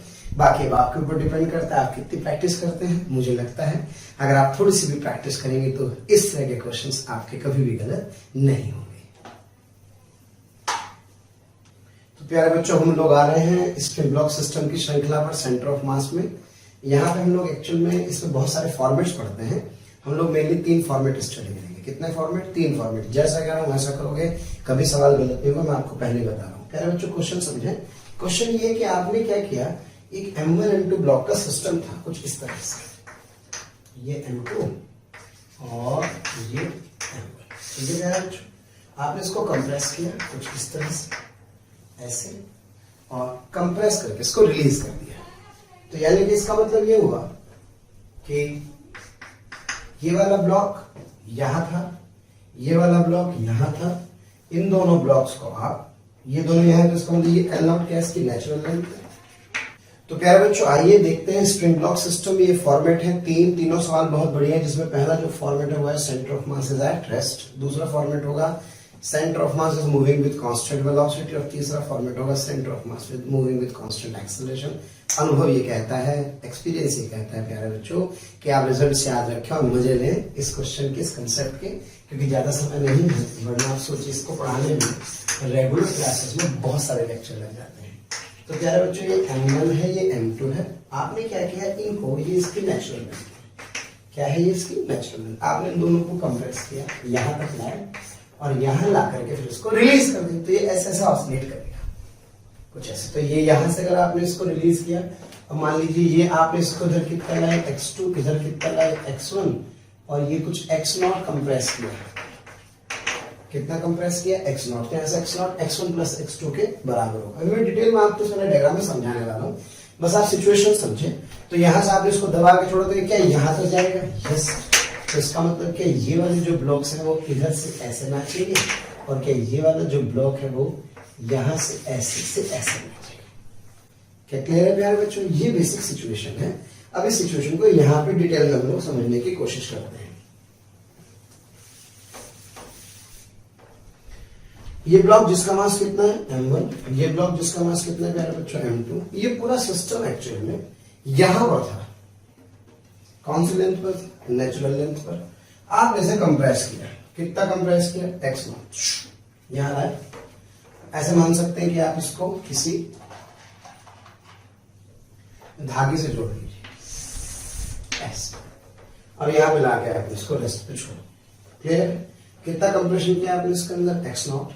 तो जो टोटल लेंथ थी वो l नॉट से कितनी बची? l not minus x not. तो आपने अगर इसको इधर x1 खिसकाया और इसको इधर क्या खिसकाया? x2, तो मुझे इतना समझ में आ रहा है कि सर जो ये x नॉट है ना, क्या ये x not is equal to x1 plus x2? Okay, अब आपने धागे को जला दिया। जैसे आपने धागे को जला, ये वाला इधर जाएगा और ये वाला प्यारे बच्चों इधर जाएगा। सेंटर ऑफ मास रेस्ट पर था, सारे फोर्स स्प्रिंग फोर्स इंटरनल है, तो अभी भी सेंटर ऑफ मास जहां पर है क्या वो वहीं पर रहेगा। तो इसका मतलब सर ये इधर जाएगा तो ये इधर जाएगा, ये इधर जाएगा तो ये इधर जाएगा, यानी कि ये ऑसिलेट करेगा और इसका सेंटर ऑफ मास इसी पोजीशन पर रहेगा। क्लियर? तो प्यारे बच्चों अब ये यहाँ जाएगा लेकिन यार रुक नहीं पाएगा। यहाँ आते आते इसकी स्पीड नेचुरल लेंथ पर v2 होगी, यहाँ आते आते इसकी स्पीड माना कितनी होगी? v1, तो आगे भाग जाएगा और आगे भी ये क्या जाएगा? x2 जाएगा और ये क्या जाएगा? x2 और ये x2 जाएगा तो ये जाएगा x1, क्योंकि जब सेंटर ऑफ मास रेस्ट पर है तो m1 x1 और m2 x2 हमेशा क्या करता है प्यारे बच्चों? होल्ड करता है। क्लियर है मेरी बात? तो खैर अब मुझसे सवाल क्या पूछा? पहला सवाल कि भाई ये x2 बताओ कितना होगा। फिर मुझसे पूछा यार ये x1 बताओ कितना होगा। जब ये मेन पोजीशन पर पहुंचे, अपनी नेचुरल लेंथ पर पहुंचेगा तो उस समय इसकी स्पीड v2 होगी और इसकी स्पीड v2 होगी, तो v1 और v2 कितने होंगे? क्लियर है? तो आप याद रखिएगा x1 आपको निकालना है तो x1 के लिए मास किसका यूज करेंगे? इसका। Compression divided by total mass. x2 इसका डिस्प्लेसमेंट, यस मास इसका x not upon m1 plus m2। और प्यारे बच्चों चूंकि सिस्टम पर एक्सटर्नल फोर्स क्या है? 0। जब एक्सटर्नल फोर्स 0 है तो टोटल इनर मोमेंटम क्या रहेगा? क्या रहेगा? कंजर्व। तो जब इनर मोमेंटम कंजर्व रहेगा तो हमेशा अगर ये mv2 है तो ये mv1 हमेशा एक दूसरे के बराबर होंगे, क्योंकि ऑब्वियस है अगर 0 होना है तो ये हमेशा इसको कैंसिल करेगा। क्या क्लियर है? अच्छा, इससे एक बात समझ में आ रही है प्यारे बच्चों क्या कि अगर मैं आपसे कहूं, इस इक्वेशन को ध्यान से देखो, तो क्या v2 बराबर m1 v1 अपॉन m2 है। अगर v1 0 हुआ यानी कि ये रेस्ट पर आया तो क्या ये भी रेस्ट पर आएगा? Yes sir. और अगर इसकी मैक्सिमम हुई तो क्या इसकी भी मैक्सिमम होगी? Yes sir. यानी कि दोनों ब्लॉक एक साथ रुकेंगे, एक साथ चलेंगे, एक साथ स्पीड मैक्सिमम होगी, एक साथ ही रेस्ट पर आएंगे, तो ये पूरा सिस्टम ऐसे ऐसे ऐसे ऐसे मूव करेगा। रुका रुका रुका चला। क्लियर? तो फिलहाल हमें तो रिजल्ट याद रखना है प्यारे बच्चों, x1 x2 m1 v1 बराबर m2 v2। और एनर्जी ये कहते हैं जब आप इसे कंप्रेस्ड स्टेट से छोड़ेंगे तो उसके पास इस समय एक पोटेंशियल एनर्जी होगी स्प्रिंग के पास, कौन से? Half K x not square. जब ये नेचुरल लेंथ पर पहुंच जाएगा तो पोटेंशियल एनर्जी किसमें चली जाएगी? काइनेटिक एनर्जी में। तो half K x not square is equal to half m1 v1 square plus half m2 v2 का स्क्वायर। क्या प्यारे बच्चों क्लियर है? तो ये आपके पास 4 इंपॉर्टेंट रिजल्ट है। इन 4 रिजल्ट से मैं क्या क्या कैलकुलेट कर सकता हूँ? x1 x2 v1 and v2। v1 and v2 are the velocities of the block when they are at the natural length। Clear है? आइए करते हैं इसके ऊपर एक सवाल। प्यारे बच्चों क्वेश्चन आपके सामने है, सेम फॉर्मेट है, पूरा सिस्टम रेस्ट पर है, ये भी रेस्ट पर है, तो ये भी क्या है? रेस्ट पर। तो इसका मतलब जो इसका सेंटर ऑफ मास होगा, क्या इसका सेंटर ऑफ मास भी क्या होगा? रेस्ट पर। चूंकि स्प्रिंग कंप्रेस्ड स्टेट में है तो रस्सी के अंदर क्या आ रही है? टेंशन इस तरह से जनरेट हो रही है जो कि इन ब्लॉक्स को जाने दे रही होगी। अब मैं जानता हूँ एफएसपी कहाँ मिल रहा होगा? एफएसपी तो इस डायरेक्शन में मिलाना चाह रहा हूँ। लेकिन सिस्टम पर फोर्सेस कैसे हैं? इंटरनल, यानी कि मैं ये भी कह सकता हूँ कि सिस्टम पर एक्सटर्नल फोर्स कितने हैं? 0। एक्सटर्नल फोर्स 0, सेंटर ऑफ मास क्या है बच्चों? रेस्ट पर। तो इसका मतलब जो सेंटर ऑफ मास है क्या वो रेस्ट पर ही रहेगा? Yes sir. यानी कि सेंटर ऑफ मास मूव नहीं करेगा। फिलहाल लंबी बात नहीं करते, x1 x2 v1 v2 निकालना है। तो प्यारे बच्चों x1 इज इक्वल टू, ये अगर x1 है तो इसका मतलब ये m1 है, ये m2 है, तो क्या 4 इंटू x नॉट कितना प्यारे बच्चों? 2 डिवाइडेड बाई 2 प्लस 4। क्या क्लियर है? 8/6 86 4/3। यानी कि इसका मतलब ये जाएगा 4/3। प्यारे बच्चों x2 निकाल ले तो x2 सर यहाँ से यहाँ होगा, that x2 is equals to mass इसका into 2/2 plus 4, यानी कि circuit comes out to be 4/6 यानी कि 2/3। अब प्यारे बच्चों बात करते हैं v1 और v2 की। तो v1 v2 के लिए मुझे 2 इक्वेशन लिखनी होंगी। क्या क्या sir? 2v1 is equals to, प्यारे बच्चों, 4v2, तो क्या that v1 is equals to 2v2, और एक इक्वेशन एनर्जी की, अच्छा स्प्रिंग कांस्टेंट तो दिया ही नहीं, लीजिए 100 न्यूटन पर मीटर। क्लियर है प्यारे बच्चों? तो यहाँ से मुझे सॉल्व करना है, तो मैं एनर्जी की इक्वेशन लिखूं, हाफ इंटू के यानी कि 100 इंटू एक्स मैक्स का square 2 square is equals to, yes, half into 2 into v1 का square, okay, plus half into 4 into v2 का स्क्वायर। प्यारे बच्चों, सफलता का कोई शॉर्टकट नहीं होता, मेहनत करने से, धीरे धीरे चीजों को जानने से ही आप सफलता की ओर बढ़ते हैं। तो प्यारे बच्चों, सॉल्व करके इन दो इक्वेशन से मैं v1 v2 कैलकुलेट कर सकता हूँ। तो मेरे पास v1 आ जाएगा, मेरे पास x1 आ जाएगा, मेरे पास x2 आ जाएगा। तो आप सोचिए 4 अननोन है, तो क्या आप 4 के 4 अननोन क्या कर सकते हैं, कैलकुलेट कर सकते हैं। आइए करते हैं अगला सवाल। तो प्यारे बच्चों, क्वेश्चन आप देख रहे हैं, m1 से जा रहा है, इसकी स्पीड कितनी है v1, या m2 से जा रहा है, इसकी स्पीड कितनी है v2, और ये कितना है k। तो आपसे कह रहा है सेंटर ऑफ मास मूव कर रहा है, इस बार कैसे, कांस्टेंट वेलोसिटी से, क्योंकि ये बात तो तय हो चुका है प्यारे बच्चों कि सिस्टम पर कोई एक्सटर्नल फोर्स नहीं लग रहा है। तो इसका मतलब VCM क्या है प्यारे बच्चों, कांस्टेंट है। अच्छा VCM है कितना, so that VCM is equals to m1 v1 plus m2 v2 upon m1 plus m2। Clear है प्यारे बच्चों? फिर आपसे पूछा है कैलकुलेट मैक्सिमम इलोंगेशन। इसमें आप इस बात को याद रखें, आप क्योंकि क्रैश कोर्स इतना सुना तो नहीं, लेकिन ध्यान रखिए प्यारे बच्चों, जिस समय मैक्सिमम इलोंगेशन होगा उस समय दोनों की स्पीड क्या है, बराबर होगी। और कमाल की बात है, वेलोसिटी डायरेक्शन भी सेम होगा। जिस समय मैक्सिमम कंप्रेशन होगा उस समय भी वेलोसिटी क्या होगी, सेम होगी। क्लियर है? तो इसका मतलब ये सिचुएशन हो गई। और इस समय इसकी स्प्रिंग की जो लेंथ है वो कितनी होगी, L0 प्लस एक्स का मैक्स। क्लियर? अब थोड़ा सा बड़ा करते हैं सबसे पहले सवाल को। मोमेंटम हमेशा कंजर्व रहेगा क्योंकि सिस्टम पर एक्सटर्नल फोर्स लगता है 0। तो sir P initial is equals to P final. तो प्यारे बच्चों, ये आ गया आपके पास m1 v1 plus m2 v2 is equals to m2 v plus m1 v। तो v क्या आ गया सर, v आ गया m1 v1 plus m2 v2 upon m1 plus m2। अरे वाह, ये क्या है, ये तो VCM है। यानी कि मैक्सिमम इलोंगेशन पर जो वेलोसिटी होगी प्यारे बच्चों, वो किसके बराबर होगी, वो VCM के बराबर होगी। तो जैसे कह रहा है ना, also find the speed at this instant of maximum elongation. तो इसका मतलब उस समय जो स्पीड होगी वो क्या होगी, उस समय स्पीड एक्चुअल में VCM ही होगी। तो जो V कॉमन है वो क्या आ जाएगा, VCM। एक इक्वेशन लिखते हैं प्यारे बच्चों एनर्जी की, है ना।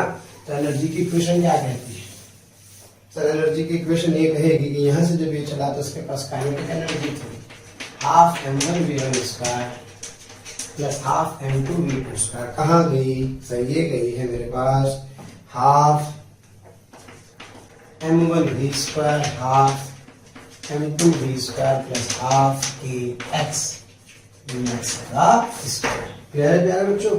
तो यहाँ से v की वैल्यू उठा करके यहाँ रख दूंगा तो मेरे पास क्या आ जाएगा, x मैक्स आ जाएगा। तो ऐसे में क्या निकाल सकता हूँ, मैक्सिमम इलोंगेशन, और साथ में क्या निकाल सकता हूँ, इस इंस्टेंट पर स्पीड। सर बहुत बेकार था, तो इसलिए छोड़ो ना चक्कर यार, रिजल्ट याद रखो। हम पे करते हैं काम प्यारे बच्चों, आइए करते हैं इसके ऊपर इसके लिए शॉर्टकट सा प्यारा सा रिजल्ट याद रखते हैं। क्या, that half m1 m2 upon m1 plus m2 v1 vector minus v2 vector का square is equals to half K x max का स्क्वायर। लो भाई मजे करो। क्या क्लियर है? एक आंसर तो क्या आ गया, VCM, और दूसरा प्यारे बच्चों x मैक्स यहां से आ जाएगा। तो आप इस सीधे सीधे फॉर्मूले को यूज करते हुए v1 पता है प्यारे बच्चों, v2 पता है, m1 m2 पता है, k पता है, तो मैं क्या निकाल सकता हूँ, x मैक्स। और जो VCM होगा क्या, वो m1 v1 plus m2 v2 upon m1 plus m2 होगा। ये वही स्पीड होगी जो मैक्सिमम इलोंगेशन के टाइम पर इसकी होगी। आइए करते हैं एक सवाल। बस प्यारे बच्चों ध्यान रखना, यहाँ पे v1 v2 की वैल्यू किसके साथ रखेंगे, साइन के साथ। हाँ प्यारे बच्चों, ये क्या है, ये नेचुरल है, तो लास्ट में करता हूँ x max and also velocity at x max of max। तो प्यारे बच्चों शुरू करते हैं सवाल को। क्या बताया था सर ने? हाफ m1 कितना है 2, m2 4 upon 2 plus 4 v1 minus. प्यारे बच्चों ये v1 वेक्टर है जो कि प्लस 10 होगा, ये v2 होगा। क्या this v2 is equals to minus 2? Yes sir. तो क्या 10 माइनस माइनस 2 का square is equals to half k into x max का स्क्वायर। क्लियर है? क्योंकि अभी मैंने आपको फॉर्मूला क्या बताया, half m1 into m1 plus m2 v1 minus v2 का whole square is equals to half K x max का स्क्वायर। क्लियर है प्यारे बच्चों? तो यहाँ से 2 से 2 छम्मा छम्मा हो गया, लो जी और आसान हो गया सर। क्या बेटे 8/6 into 12 into 12 is equals to k कितना गिवन है 200 into x max का स्क्वायर। ओके, ये कितना आ जाएगा बच्चों 4/3। तो क्या 4/3 into 12 200 into x max का स्क्वायर प्यारे बच्चों। ये कितना जाएगा? ये आ जाएगा 4 यानी कि 4 4 जा 16 into 12/200 into x स्क्वायर। तो सॉल्व करके मैं x स्क्वायर की वैल्यू यहाँ से x की वैल्यू कैलकुलेट कर सकता हूँ। क्लियर है? और फिर मुझसे क्या पूछ रहा है? वेलोसिटी पूछ रहा है, यानी कि इसका मतलब VCM निकालना होगा, यानी कि that VCM is equals to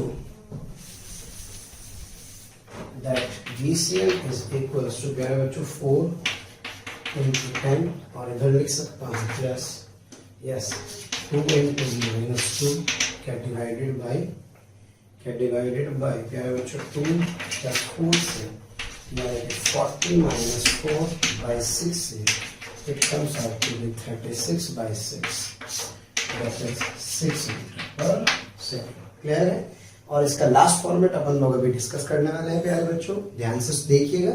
last format क्या है बच्चों? तीसरा फॉर्मेट है, ध्यान दीजिए। बस centre of mass moving with constant acceleration, क्योंकि F1 F2 जो फोर्सेस है ये कांस्टेंट फोर्स है जो कि इस समय जैसे नेचुरल लेंथ पर एक्ट करना शुरू करता है। इसमें सबसे पहले तो आप ACL निकाल सकते हैं, F एक्सटर्नल और total mass F1 minus F2 M1 plus M2। प्यारे बच्चों अब मुझसे पूछ रहा है एक्स मैक्स। क्या पूछ रहा है? X max. तो आप याद रखें कि जो एक्स मैक्स का रिजल्ट होगा that x max is equals to प्यारे बच्चों 2/k F1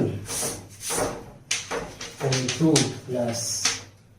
plus F2 M1 okay upon M1 plus M2। Clear है प्यारे बच्चों? रिजल्ट आता है, बहुत लेंथी रिजल्ट है, आप याद रखें, कमाल का रिजल्ट है अपने आप में। इससे आप क्या कर सकते हैं? मैक्सिमम इलोंगेशन इसके अंदर कैलकुलेट कर लेते हैं। ध्यान रहे F2 नहीं है तो ये वाली टर्म 0 हो जाएगी, और अगर F2 की डायरेक्शन ये है तो फिर हम माइनस F2 लिखेंगे, यानी कि फॉर्मूला तभी है जब दोनों पर फोर्सेस कहाँ लग रहे हैं? अपोजिट डायरेक्शन में। मैं आपको बिल्कुल क्लियर कर दूं, इधर F1 लग रहा है, F2। अगर F1 इधर हो और F2 भी क्या हो तो इस वाले फॉर्मूले में F2 को क्या लिखेंगे? F2 will be replaced by minus F2। Clear है? तो मेरे पास एक फॉर्मूला है बहुत आसान सा, आइए क्वेश्चन देखें जरा इसके ऊपर।